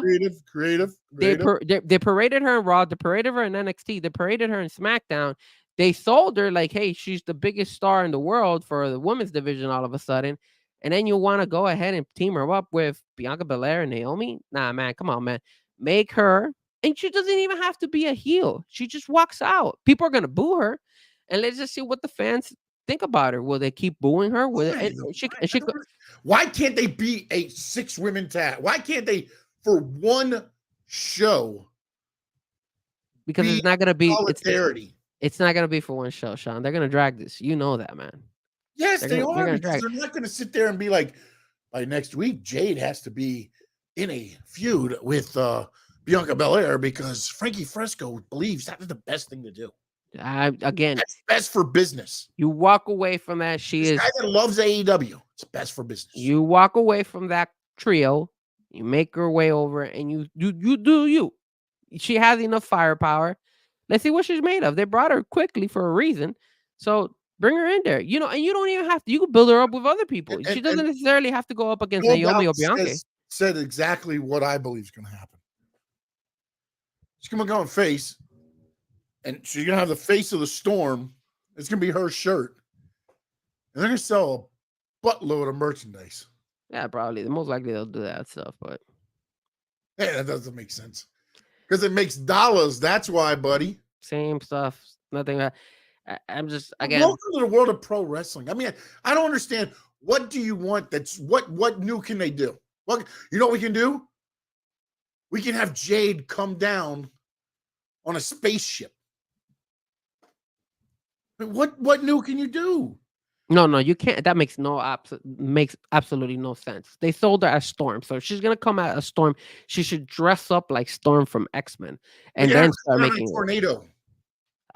Yeah, something related. She's coming down, and you have her with the Storm look and everything, and she's selling her that way. I like it. That's the way you do it. I just feel like it was. I mean, if it's a one-off, okay, great. But they're gonna keep on with it, and it's gonna be annoying. So that's the only thing. I didn't like it. It doesn't make sense to me that you're gonna bring her in, be a heel. She doesn't have to be a heel right away. She just walks out. Yes, but she's got to get a reaction, man. She's gonna get a reaction. This thing, like she is gonna get a reaction because starts saying I'm the best, this and that. Like that doesn't work, man. she is gonna get a reaction because people. Look what happened to Roman Reigns, man. Go back in that documentary when Roman first switched. The light, it wasn't there, man. No, true. It wasn't. It wasn't, but it doesn't necessarily mean she has to be a heel right away. I mean, she just walks out. You don't know what to expect, and then she could come out and have a on Monday night the next day and explain to her. So she said, "Look, you know what? I just didn't feel ready, or I just didn't think they needed my help, or twist it around, get the people thinking, what's next? What is Jade thinking in her head? You know, and then go from there. I don't know. I just felt like, dude, they saying crap all over again. I don't think they needed to make a trios, but I mean, they wanted a feature. There's no way you're not gonna have a WrestleMania without Bianca and not without a Jade. You needed a 6-man. You got a 6-man tag on one night and a 6-woman tag on another night. I like the fact that's the way that they're doing these matches. That's how they set up the card. I mean, I like just to get more people in there to get focused on. Makes sense, but I like the men's 6-man tag because they made it a street fight. If it would have been just a regular 6-man tag, I would have been disappointed. But since they made it a street fight, I thought they nailed it by making it a street fight, a Philly street fight. Yeah, ECW style. I was so happy they didn't be like, at first I thought they said they're going to take it to the extreme and then this and that. And then also, now I don't know because I didn't hear it and I forgot to go back and listen to it. On my Twitter X feed, there are people saying that Michael Cole said that when they climb the belts, they're gonna get one, and then another team's gonna climb, and the match still goes until both tag titles are received. So are they breaking up the titles again? And also, I know it was April Fool's, so I don't know what was said there. I'm trying to see if maybe you heard it or if. No, I didn't realize that part. Okay, all right. I mean, me making something up there. I may just look in it. God for Life asked Sean and Frankie, thoughts on LWO? Is it over? Well, you saw that they added that other fight. Dragon Lee now is part of LWO. Hey, did you see Carlito's face? Did you see my ex? Carlitos got upset. Oh boy, I'm telling you now. Yep. Carlitos got upset. I don't know why they brought Dragon Lee. I think that was dumb. And everybody was yelling Carlitos. Made sense to have put in Carlitos with Ray, but I don't think LWO is over. What I do feel is over is the Judgment Day. I think that's over. I think the LWO is over for being a big part of the show. They'll be there to push other tag teams and things like that, but they're not going to be a focal point after WrestleMania, I believe. That's my personal opinion. I just think that, and also I agree with you. I think Judgment Day is coming to an end. I thought what Damian Priest said when he said this WrestleMania is not just important for Judgment Day as a whole, but for us as individuals. And then Rhea went up to him and was like, something to tell me? And she said, no. He said, no. Just important to us as individuals. So I believe you're going to probably, at least they're hinting at it very much, like there's going to be a cash in. The other thing I thought was interesting was the way they're kind of distancing Dom than, further away from the group. Yep. With all the things they were doing. Yep. And then the interesting thing that I saw was that Damian and Rhea Ripley were the two that had the identical jackets. They were the ones that matched. Nobody else did. So will there be a new, like Finn Balor, they lose the titles. Finn Balor, I think, is going to go with JD McDonough. I think Rhea and Damian stay together where I thought Rhea and Dom would stay together. So now I think what you're going to end up having is Rhea and Dom. I mean, Rhea and Damian. I think the Dom situation is something that's going to happen. You could tell because of how he was bringing in, Santos Escobar and Andrade. And he brought in Andrade. And then he went ahead and took that extra step saying, hey, if you handle business, you'll be part of Judgment Day. So it's like you see now what I hope they do. This is what I hope they do. I hope Dom becomes like the leader of the Judgment Day, but I don't think that's gonna happen. I think he'll become a leader of one of the other groups that are there. The Santos Escobar one. I think he'll take over that group. And Santos Escobar will some way be pushed off. And I think Dom is he's gonna move on from the Judgment Day and just be the head leader of that next group, which would combine El Idolo and him and the two other guys. And then I think Dom is gonna run his own group. I think they're giving him more of the push of being a leader and see where they could get with him. And I honestly feel by the comments of Damian Priest that I do feel that the tag team belts are going to change hand in WrestleMania eventually. I definitely. I'm hoping that they split up the belts, but if they don't, either way, I definitely believe Judgment Day is not leaving WrestleMania. We saw again last night Seth and Cody thinking they outsmarted the Bloodline. Seth laying on the ropes, The Rock's coming at him. He smiles at him a little bit. Cody's music hits. Cody comes out, beats the crap out of The Rock for a little bit, and then Roman comes from under the ring. Even though he was supposed to leave to go right the Wiseman's Hall of Fame introduction, apparently he was doing it under the ring. Oh, he was. That's how good he is. Guy's so good. The more I see this happening, it's kind of almost cementing that Cody wins on Sunday. Nope. I almost feel like Cody's winning on Sunday, man. The more I see this, the more I feel Roman is going to go ahead and win it. See, I thought the interesting thing last night was you saw the WWE Universal title being held up, right? Yeah. And then what was the belt right beside it? I don't remember. American Nightmare belt was right there beside it. Rock was holding the American Nightmare belt. Wow. And Roman was doing his with the other belt. And the way that they have left them laying for 2 weeks in a row, at some point, the baby faces need now I'm gonna save my pick. We're gonna pick day 1 and day 2.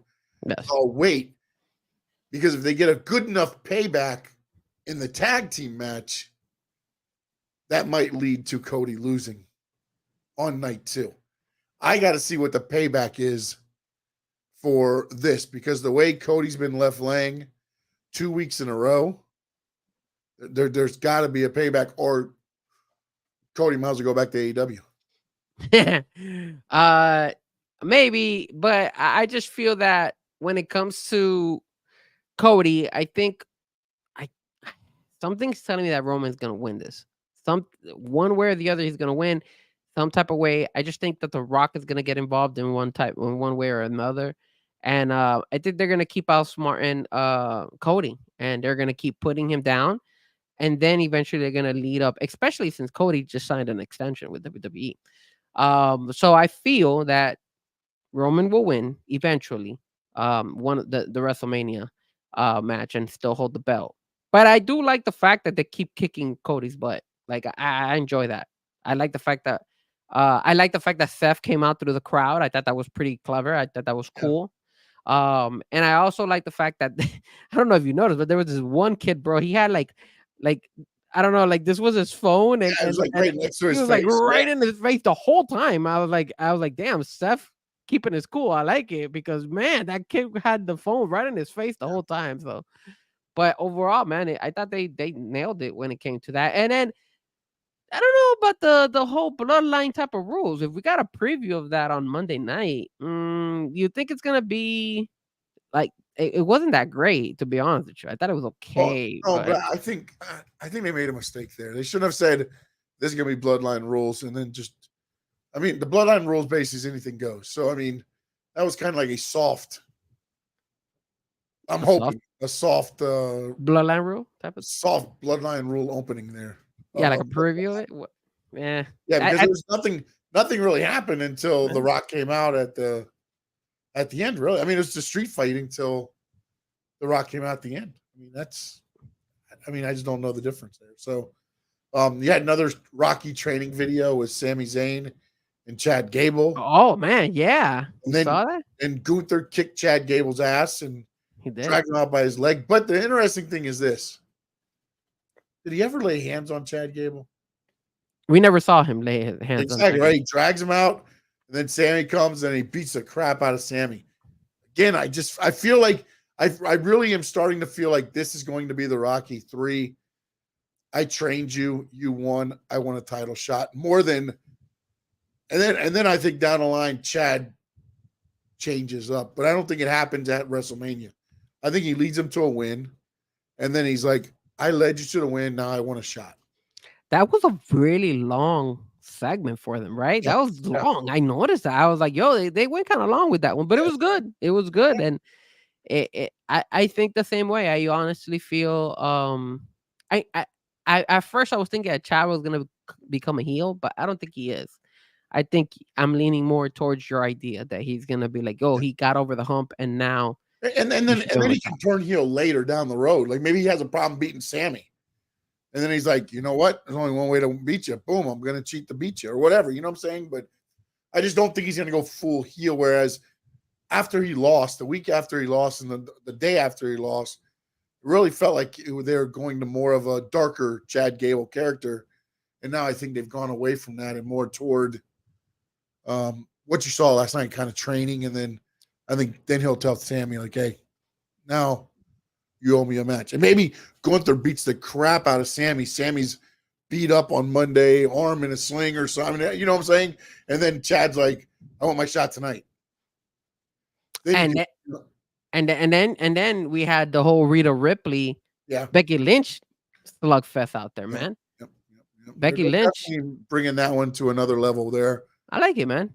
Yeah. I mean, I don't have any problem with any of the build, honestly, to WrestleMania for any of the matches. I like what they're doing with the Bayley EO one now. I mean, they've gotten hands on each other a little bit more. Bayley's gotten more of a comeback now. And I can understand where people are saying, like, oh, it's more Cody getting beat up, as Cap said earlier. Like, every time you look at it, like but I think that's what the empathy for that character is. I honestly believe it's the Dusty Rhodes character. If you remember Dusty against the Four Horsemen, it was always the Horsemen getting the upper hand. And then he would get there. He'd be right there to win the title. And then a Horseman would cost him the title somehow. No, and did you see how? What? Again, maybe I'm talking myself into night 2 being Cody doesn't win. Did you? I don't know. Did you see how The Rock had the 2 little girls? Yeah. And one of them was like, "Oh my God, they killed him!" And they're like and he's like, "No, Cody's okay. He's okay." So yeah, you're right. I think they are purposely doing that and mentioning it. Now we didn't mention something about CM Punk. I don't want to go too much into it, but since it's kind of like catered in with the whole blood and all that stuff. Any issues with more of these F-bombs being thrown out there? Because, you know, The Rock keeps just throwing these F-bombs and throwing out. Yeah, I mean, I don't have an issue with it. Sometimes I feel like it's like fake tough guy. Mm-hmm. Like The Rock, you don't have to say that. So, like, just get your point across. It's like you know, like, I don't know, man. It's I just think it's too much of it. I don't have an issue with it. More of a personal issue, I guess, is that like every other doesn't have to be an F-bomb. It doesn't have to be an Eddie Murphy performance. You know what I'm saying? Like, we get it. You're a tough guy. It's like, you know, like it's just he's got this thing now where it's just like I'm tough because I say F off. Like, yeah. Oh, like, dude, you think he's forcing it? Yes. It feels like it's like you're the final boss. Well, you keep that camera on because I told you to keep the damn camera on. You got a question? I'm the final boss. You don't have to be like, oh, F your scripts, F this and F that. And he is saying, oh, bro, you're the final boss. He's saying F to everybody. To listen to you.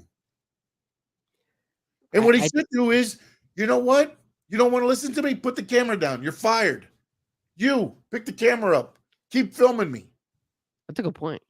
You know what I'm saying? Like I just feel like, yeah, the F-bomb just like, oh, I'm you know, like on X, I get this one guy, he's talking to me about something. I can't remember what the hell it's for. And like, you know, I'm like, well, I think it should be this way. And he's like, oh, that's F and S and F and that, F and that. I'm like, Hey, calm down there, keyboard tough guy.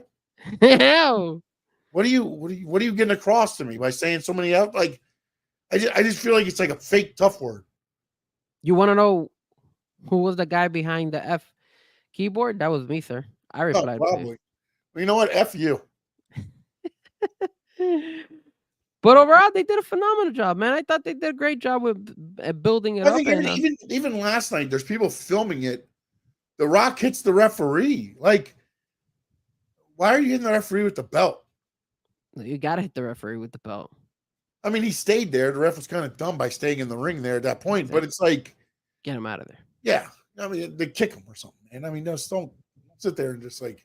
So what's the wrong?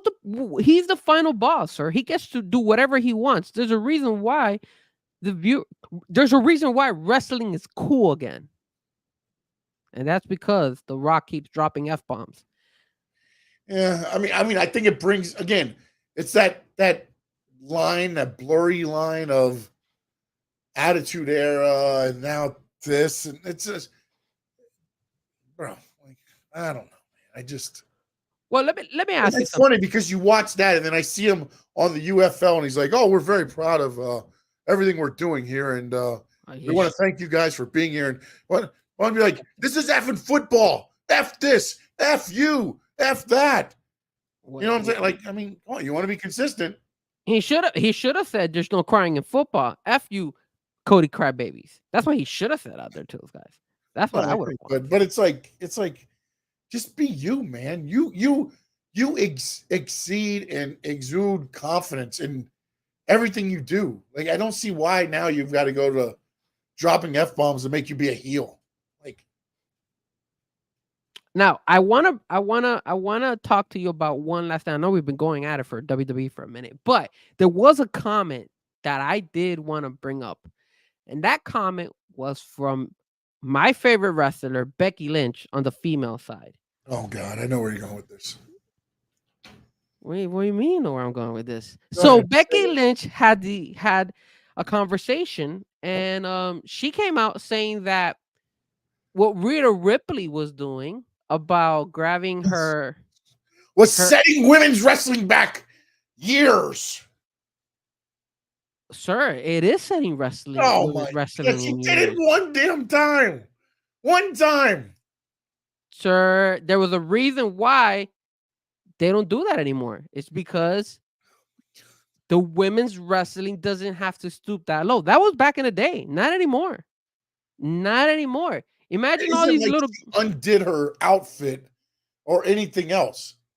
She's wearing her normal stuff. Her ass cheeks stick out all the time.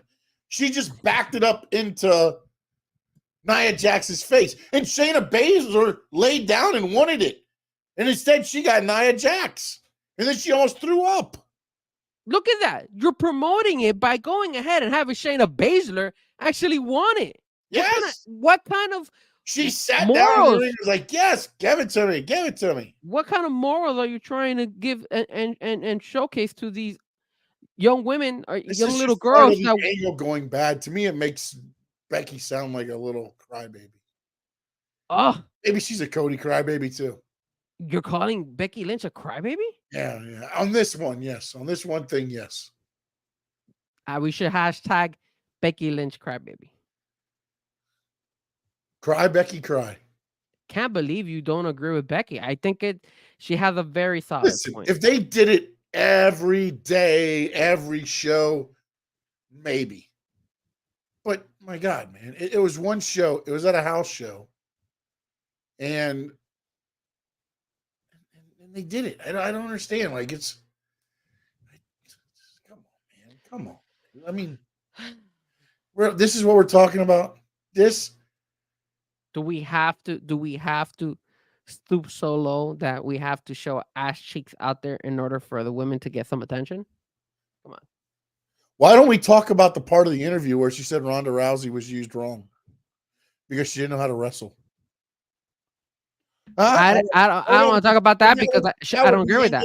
That would be angling toward my part of what I said. I don't agree with. I don't agree with that comment. Yeah. Imagine that. I don't agree with that comment at all. Ronda Rousey knows how to wrestle. All right, so I want to get into AEW now. Oh Lord. All right. We're looking at the ratings. Oh, by the way, SmackDown did a 2.2. Raw has not come out yet. But the interesting thing about Raw's number, I want to see where it goes because the Iowa LSU Women's Elite 8 game, do you know what it got? Did it get more? 12.3 last night. Oh, damn. That was a But good game, too. game tipped at 6:15. So I don't know if it was over before Raw started. Mm. So I Possible. don't know if it's going to affect that. I want to look at Raw's numbers and see if it affects. Because The Rock, this is the other thing that was funny, too. SmackDown, they weren't there at all, right? Mm-hmm. Raw, the first thing you see this week, the first thing you see is Roman Reigns' documentary from WWE. The first thing you see on Raw is The Rock. The Rock then introduces Roman Reigns. He does. Like, I mean, it's one of those things to where they stay so consistent on the message, though, right? Yes. It's not jumping around. It's The Rock, it's Roman, it's Seth, it's Cody, it's Drew. They even have the thing with Drew where he stands at the thing and he even throws shots at CM Punk still at that point. And like, yes, Drew with the shots at CM Punk. Just little things that they do to keep everybody. And that's where I say, like, even CM Punk injured. They're still bringing them into it. Like, there's not even Ricochet is not even in WrestleMania, and yet he's actually making some some sense. They're actually using him pretty well now. no doubt that he missed the first 45 to 60 minutes of Raw watching Iowa LSU. Oh, so okay, then all right. But what I was going back at is number one, they not only went ahead and are making Ricochet actually relevant, but number two, it was announced that our boy Lil Wayne will be at WrestleMania too. And also, they reached out to Jason Kelsey. I saw that. Yeah. Yes, they want him to be there because that is the field he spent his 16 years or 12 years or whatever it was. Very solid, Raw. Will Taylor Swift show up at WrestleMania with Travis? Tay. You want them Swifties over there now. They sure won't show up in AEW. Know the AEW numbers. And again, I always say this. I hit the numbers, but they don't mean a lot, okay? Nowadays, as much as it used to mean. Collision on Saturday, and I'm going to tell you right now, I thought Collision was pretty damn good. The Matt Cardona showing up, which was interesting because I was watching the Squared Circle Expo, which he was supposed to main event on, but apparently they supposedly cheated him out of the title and gave it to Dolph Ziggler on Friday night. Then he left the convention, and the Squared Circle Expo said they'll never book him again. And then he debuted on the first Collision. match at Collision. So, believe what you want. I thought it was a great match. And then the other thing I thought that was great from that was after the match is over, Malachi Black confronts Adam Copeland. I'm hoping they'll go one-on-one. But no, wait. It's AEW. There's more. Yes. Buddy Matthews jumps in. It's Buddy Matthews and Malachi Black beating up on Adam Copeland. Here comes Mark Briscoe. Who else shows up? Eddie Kingston. All of a sudden, I think Tony Khan was pulling names from the hat in the back to pick out Adam Copeland's partners. And we've got another 6-man match for House of Black at Dynasty. And it's Adam Copeland, Eddie Kingston, and Mark Briscoe. And by the way, Mark Briscoe and Eddie Kingston fight each other Friday night for the heavyweight title of Ring of Honor. I love it.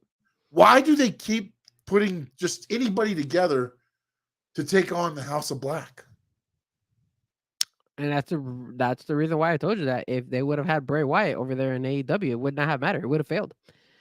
Because it makes no sense. It makes no sense. And at the same time, Sean, Stanley, AEW, Frankie Frezko. I was shocked that that Malachi Black didn't hit Adam Copeland, and then they would have set up Adam Copeland versus Malachi Black for next Saturday Collision. That way people could just watch it. That's where it was going. I would have rather much had that than what we have now. Tony surprised me because that would have been something that I would have expected. Even though technically Adam Copeland versus Malachi Black would be a pay-per-view fight, Yeah. I would, but I thought he was gonna put it on Dynamite or maybe on Collision. So I was surprised about that. Yeah, it was interesting. And then also during the tag team tournament match, Ricky Starks looks to have been injured. Ah, yes, I I saw that. do not know, and I have not seen anything else about it, so I don't know if I read about it. So apparently so supposedly they weren't supposed to lose, obviously. yeah, Okay, he took a spinning DDT, and then the pin was very odd. The ref was like 1, 2, 3. Okay, that was bad. Did you guys see that? was So like, his shoulders didn't move, and everybody booed. And once again, Sean, why does the referee not just go with, like, we've already this has happened in AEW more than once already. Why don't they just go ahead and be like 1, 2, 3, it's over, fine, he won it. That's the way you said to me before. Hey, you just go with what it is. If well, WWE went at one point to where the refs didn't know the finish. They were just counting, and if they counted you down, you lost the match. You know, I think AEW should do that's that. the way it needs to go because, again, I get it that that's not, but again, you can't tell that Starks is injured at the bottom. So Starks did the right thing, he felt, by letting the match end. If you only count 2 there, now somebody's got to pick up Starks. You don't know what the injury is. So if you just go 1, 2, 3, it's done. It's over. I really do feel that well, I read on that Ricky Stark did get injured, but it wasn't a serious injury. Okay. But they did have to change obviously now the whole thing, and because Yeah. now it's FTR versus Private Party. No, And Top Flight. I'm sorry, Top Flight. It's Top Flight. So I honestly feel I honestly thought that Ricky and Big Bill were not gonna beat FTR. I always felt FTR was gonna win that side of the bracket. So I think I don't think nothing's changed. Just that extra fight. Now it's gonna be against Top Yeah, Flight. now also you can make a storyline out of this afterwards and have Starks and them. You know, if FTR is going to win the titles at the end, you can actually make Starks and Big Bill something there. Steven Gonzalez, what's going on, my man? What's up, Steven, bro? And yes, I do agree. Even you have that little secret that Damian will cash in against Rollins. I agree, I think we're 100%. slowly leaning that way as well, both of us Yeah. probably. The other thing that we had was AEW Dynamite. Oh, actually, I'm sorry. So Collision did a 458. The low was Thunder Rosa against Lady Frost. That segment drew a 415. The highest was the second segment, 535, the end of Copeland Cardona, and then the post-match with the House of Black leading into Billy Gunn and the Acclaim live promo. Then it went to AEW Dynamite. Actually, AEW Dynamite was Wednesday before. They ended up doing a 747. They had a 939 lead-in the first segment from Big Bang Theory. By the 8:15 segment, it was already down to 8:02. And by the way, the first segment was a hell of a match. Will Ospreay against Shibata. Wrestling-wise, great match. The lowest was the Undisputed Kingdom against Best Friends when the Young Bucks interfered. O'Reilly promo and the main event entrances was your lowest segment on Dynamite. And I wanted to ask you this, Frankie, and everybody in the Steve, No Doubt, Cap for Life, everybody on X with us. Do you think that AEW needs to start a new blueprint on how they do their shows? Because they always start with a big banger of a match.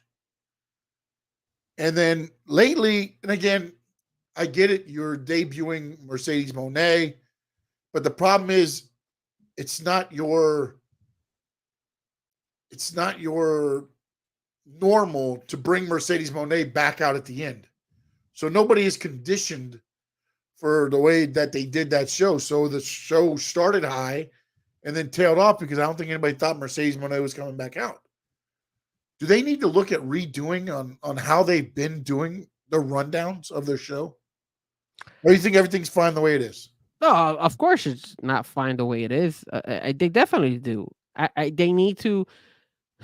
I know they're not going to do it, but they need to start doing similar to what WWE does, which is you bring Mercedes Moné and she talks, or you bring Will Ospreay at the beginning of the show and he talks, and then it leads up to something more. Somebody comes out, goes ahead and sets up top a fight for later this evening, and that's how you still have a viewership at the end of your show, instead of just going with a bang with like a fight like Will Ospreay versus Okada or Shibata.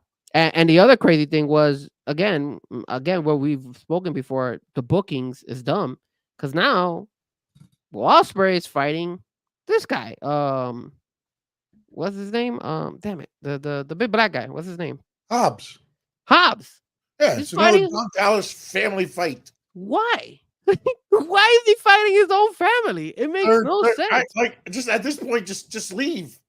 I know ultimately they're trying to get him out of the family, but I'm not sure. Is it blood in, blood out? Like, is he got to be beat out of the family, or what's going on here? That doesn't make you fighting Hobbs for no reason. Like, you had Swerve take on Takeshita, who had lost to Ospreay in a number 1 contenders match. And I get it. You're setting up for Swerve and Joe, so it doesn't really matter. And you don't want Swerve to beat Ospreay, obviously. But, I mean, like, to call it a number 1 contenders match is dumb. Just say Swerve is our number 1 contender, and he's going to take on Takeshita. Because it just sounded – you're talking about how important these ratings are. And then the way you have to explain how important they are is by saying, well, technically, Takeshita only lost to somebody in the Don Callis family. So he's undefeated against the rest of the roster. If you have to get that deep into it, the ratings is not a good idea. And isn't Chris Jericho having like another conversation with Hook or something tomorrow as well? Yeah. He's going to call him out. Calling out Hook. Call him out for what? I don't understand, like, at this point, like, I don't know what Jericho's doing, man. Jericho looks so lost right now. I hate the fact that they even got rid of his music. They have now the other one. He's the Lionheart. Like, what the hell are you trying to do? Why are you doing the Lionheart? Everybody knew you. I think there's one match he went back to Lionheart because the guy from CMLL, who was, I think, his first opponent over there, his son came to AEW, and he fought his son. So I can understand you going back for that, but why keep it up, man? Yeah, you're eliminating the crowd being involved when he sings a song, man. You're not heel yet. Like, I don't get what. Like, he needs to stay the leader of a damn group, man. He does. Wrestle every once in a while. I look. Facts. I wish I was Jericho's age doing what he was doing. I'm not gonna sit here and lie to you, but like, you've proven yourself, man. You don't need to be out here every week losing to push other guys up. Look what you did for Sammy. Look what you did for those guys. You know, where is Sammy? He's suspended. He did the he dropped somebody on their head and kicked them and did something else and picked them up, and another one of those things where the ref messed up and didn't call off the match, and he did his finish on Jeff Hardy with a concussion. Just makes more and more sense over there in that AEW world. Gotta love it, man. Gotta love it. And this week should be pretty exciting as well, I think, right? AEW Dynamite. What do we got? I'm sure we got some. I know that Mariah May is fighting against Thunder Rosa. So I don't know how in God's green earth did Mariah May get the number 1 contender spot, because that's supposed to be the number 1 contender spot now. I understand Thunder Rosa fighting for it because she's been winning and fighting in Collision. I have no idea how this girl got that number 1 contenders match. Oh wait, there's 2 number 1 contender matches tomorrow. What's the other one? Hold on a minute, I'll let you know. Because Dynamite never surprises us, you know. Oh, apparently there's. Wait a minute. That's why is they showed me last week's. I know Daddy Ass is fighting against Jay White. Oh, here we go. Here's the card. Hold on. I could pull it up. Hold on. Let me show it right now. Yeah, I could. I got it right here now. Okay. Will Ospreay versus Powerhouse Hobbs. I'm gonna mess up your thing. Tournament semifinal. The Young Bucks take on the Best Friends. Oh, I messed it up for you. Thunder Rosa will take on Mariah May. Yep. Contract signing for Swerve and Samoa for AEW Dynasty. And that's what we got. Why in God's green earth is Chris Jericho calling a Hook? What and is Hook like the new Batman? Is that why he's putting that's the symbol now. Yeah. The Young Bucks take on the Best Friends. Yeah. So I don't know. This is not such a good Dynamite. I think it's not loaded. What's funny is like we were complaining when the cards were too good. And now they put up an okay card, and we're like, yeah, you know what? Well, this is the you know why? Because they've sold us so much. Yeah, that's the problem with conditioning with your fan base. And this year, 9 pay-per-views. 9 pay-per-views. No reason. There's not 4 months to build up for. Oh boy.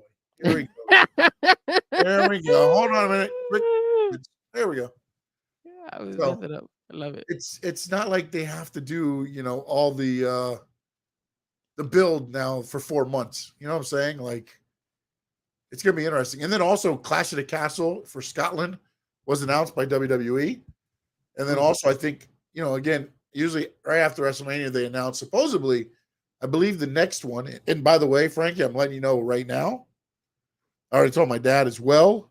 We will be in Minnesota next year at this time doing WrestleMania content. Who, you and me? Yes, sir. Oh man, I gotta make sure I schedule my days off. Then I got it. Yeah. No, we're like Belichick, buddy. No days off.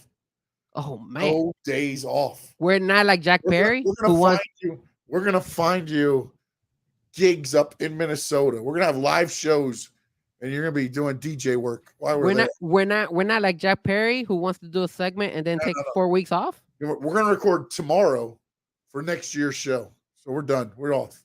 That's what we gotta do. I gotta follow the Jack Perry style. Now, before we go, because I know we're almost done with the show for today, but I did want to ask you this because we had this debate, and I think the fans and our X followers and our YouTube followers, and guys, don't forget to hit that subscribe and also hit that like. X followers, that just sounds bad. X followers. Our Twitter followers. There you go. Say Twitter. I was like, our X followers. Like, bring them back, man. Bring them back. Sean said that Jade Cargill's presentation, her coming out, was really solid. Yes. Better than Mercedes Moné. Yes.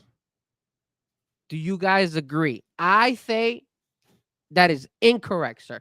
Mercedes Moné was and by the better. way, I said Jade Cargill's debut made more of an impact than Mercedes Moné's. How can you say that?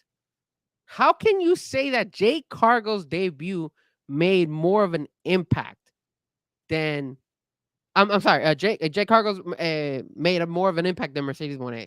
Okay, let me ask you this. Ask away. Mercedes Moné debuted, right? Mm-hmm. What has she done since? Just talked, commentating. Jade Cargill debuted, right? Yes. What's she doing? She's going to WrestleMania. Okay. But do you blame that on Mercedes Moné or do you blame that on AEW? I just said that her entrance made more of an impact than Mercedes Moné. I'm not saying Mercedes Moné's at blame. I'm not saying Jade Cargill is the benefactor of everything. But I said her debut made more of an impact than the debut of Mercedes Moné. And now here's the other caveat to this whole thing. Is Mercedes Moné cleared to wrestle? I don't know. She hasn't wrestled. At least you know what? Finish. That's it. She hasn't been touched. Everything's been given to her. You know what? That's actually a blessing because knowing Tony Khan, he probably would have already put her on Dynamite to wrestle against. She might have made an impact. But no, because let's sit her at the table and talk. Because that's what the CEO does. CEO. Now, I mean, I feel that she made a bigger impact because I think they did her right for bringing her out at her hometown, which I thought that was the right decision. I like the fact that they gave her more mic time than what they gave Jade Cargill. That's why I think she made a bigger impact on that show, on that debut. Now, maybe afterwards, it's that's AEW's fault, not Mercedes Moné though. But you clearly say that you're not blaming it on Mercedes. You're just I never said that Mercedes was the reason that her debut wasn't. My all I said was the debut of Jade Cargill made more of an impact than the debut of Mercedes Moné. That is all I'm saying. I think that has to do, obviously, because of the companies that they work for. I think AEW is more less structured than WWE. Plus, come on, man, AEW does not have anything in God's green earth similar to WrestleMania here in the States. They only have, I mean, All In, right? Is it All In? Is that the one that they do in London? But I'm shocked that they haven't announced Mercedes Moné to fight. Maybe they're waiting until this new pay-per-view that comes out. Well, that was the whole thing. Like, if anything, you're already setting up for Dynasty. Yeah. So if she's cleared to wrestle, she should already have a match. No, because you have Willow Nightingale going against Julia Hart at Dynasty. So I'm assuming what they're trying I to tell you now, she's not cleared. Show us the proof, sir. Show us the proof. The proof is you're not paying somebody to come in to make an impact, and then you have a chance to put on a pay-per-view to sell buys, and you're not using her. But do you think she should automatically get a match with Julia Hart? I mean, she hasn't fought anybody. She's got to fight Julia Hart, but you can have Mercedes Moné makes her debut AEW pay-per-view debut and run it that way. Like, but who's she gonna wrestle? It doesn't have to end up being a match. There's no storyline for her to just wrestle. The storyline was Willow. So then Willow would have to be the fight. Julia Hart. I don't understand why she got Julia Hart. I don't get it. I mean, the only other match she probably could have put Mercedes is against Sky Blue because she laid her out. So that would probably be the only one. That's an AEW Dynamite match. That's a whoa. That's not a Dynamite match. Those Dynamite matches. That's probably a Rampage match. That's probably there you go. There you go. Rampage one. I like it. That's a Rampage match. Did you see who do they have in Rampage this week? They have it's there's no Rampage, is there? Yeah, there is. They have Rampage. Oh, they have Malachi at 11:30, right? 11:30 at night. Malachi Black. All of WrestleMania, catch the press conference, and then switch to watch AEW Collision. People are not going to tune into that, man. That's bad right now. So look, these are the matches that have been officially announced for Dynasty. Right. Samoa Joe versus Swerve Strickland. Yep. Will Ospreay versus Bryan Danielson. Yep. Julia Hart versus Willow Nightingale. And then the last match is that 6-man tag that they already announced, which is Adam Copeland, Eddie Kingston, Mark Briscoe against the House of Black. Stacked, baby, stacked. They should have made it a street fight. I quit match. No, it'll probably be House of Black rules. And they should do that. Exactly. That's what it'll be, and then it'll be they'll do the change or whatever. So yeah, I like that, man. All right, Frankie Frezko. Let them know how they get a hold of you and check out your show tomorrow night. Well, we got some bad news. Unfortunately, tomorrow we will not be on. I apologize. Sorry. But I appreciate the shout out though. Yes, unfortunately, guys, we will not be able to go on tomorrow night because I'll tell you guys, if you want to meet Frankie Frezko in person, I will be at the U Fair. Yes, Frankie Frezko will be tomorrow. Nice, I will be at the U Fair, so I will try to see if I could swing by and probably see a familiar face. Yeah, I'll text you where we're at when I know, so you can swing by and say, "Hey." So I will. Are you gonna be the traveling DJ guy? No, I wish. No, just enjoying the fair. You're going to go. Just to party, man. Just to party. I thought you were gonna be DJing because they have the little traveling guy that goes up and down on the. I should actually go out there and probably take his position, but no, unfortunately not. No, I'll hit him with a chair. I got a steel chair, buddy. Hey, what? Hey, you're looking out. Ooh. I will be out there, so you'll probably see me. My brother will be out there as well. So if you want to catch the Trappy and myself, we will be out there. We're gonna be a group of us. We just wanted to go ahead and check obviously the fair. So the show won't be in tomorrow. I'm sorry, but we'll be back next week for tomorrow for the next Let Me Talk to You. And of course, that show is always every Wednesday, 8:00. On my channel, Frankie Frezko. You guys are more than happy to follow me at Frezko Music, and then at Twitch, Frezko Music _DJ. You see it right there. And of course, I will be going on right after we finish the show. Give me about 20 minutes. I will be making a Twitch set right now. Just probably play for about an hour, play some music, talk. And when I do the Twitch show, I do usually do my Twitch stories. So I usually confess some of the crazy stuff that has happened to me while I've DJ'd. So that's one of the cool things during my Twitch set that I usually do. So you're more than welcome to go ahead and follow me on any of these platforms. Don't forget to hit the subscribe. Don't forget to hit the like. Don't forget to share it. And of course, I'm excited because on Saturday and Sunday, we got WrestleMania and we got our show. So we're going to make you guys, give you a lot more content. This is what we do, man. I'm happy. I'm excited. And hopefully we got some guests, right, Sean? And we're trying to mark down. Also, if you want to be on the panel, follow me at Sean_Stanley11, IG, X, TikTok. Send me a DM. We'll get you on there as well. We're going to have the panels from 4 to 5 leading into the WWE pre-show. And, of course, please follow me at Stanley Media House on YouTube. Please subscribe, follow, set notifications. And as always, in the words of the great Gordon Soley, so long from the sun, shine, stay.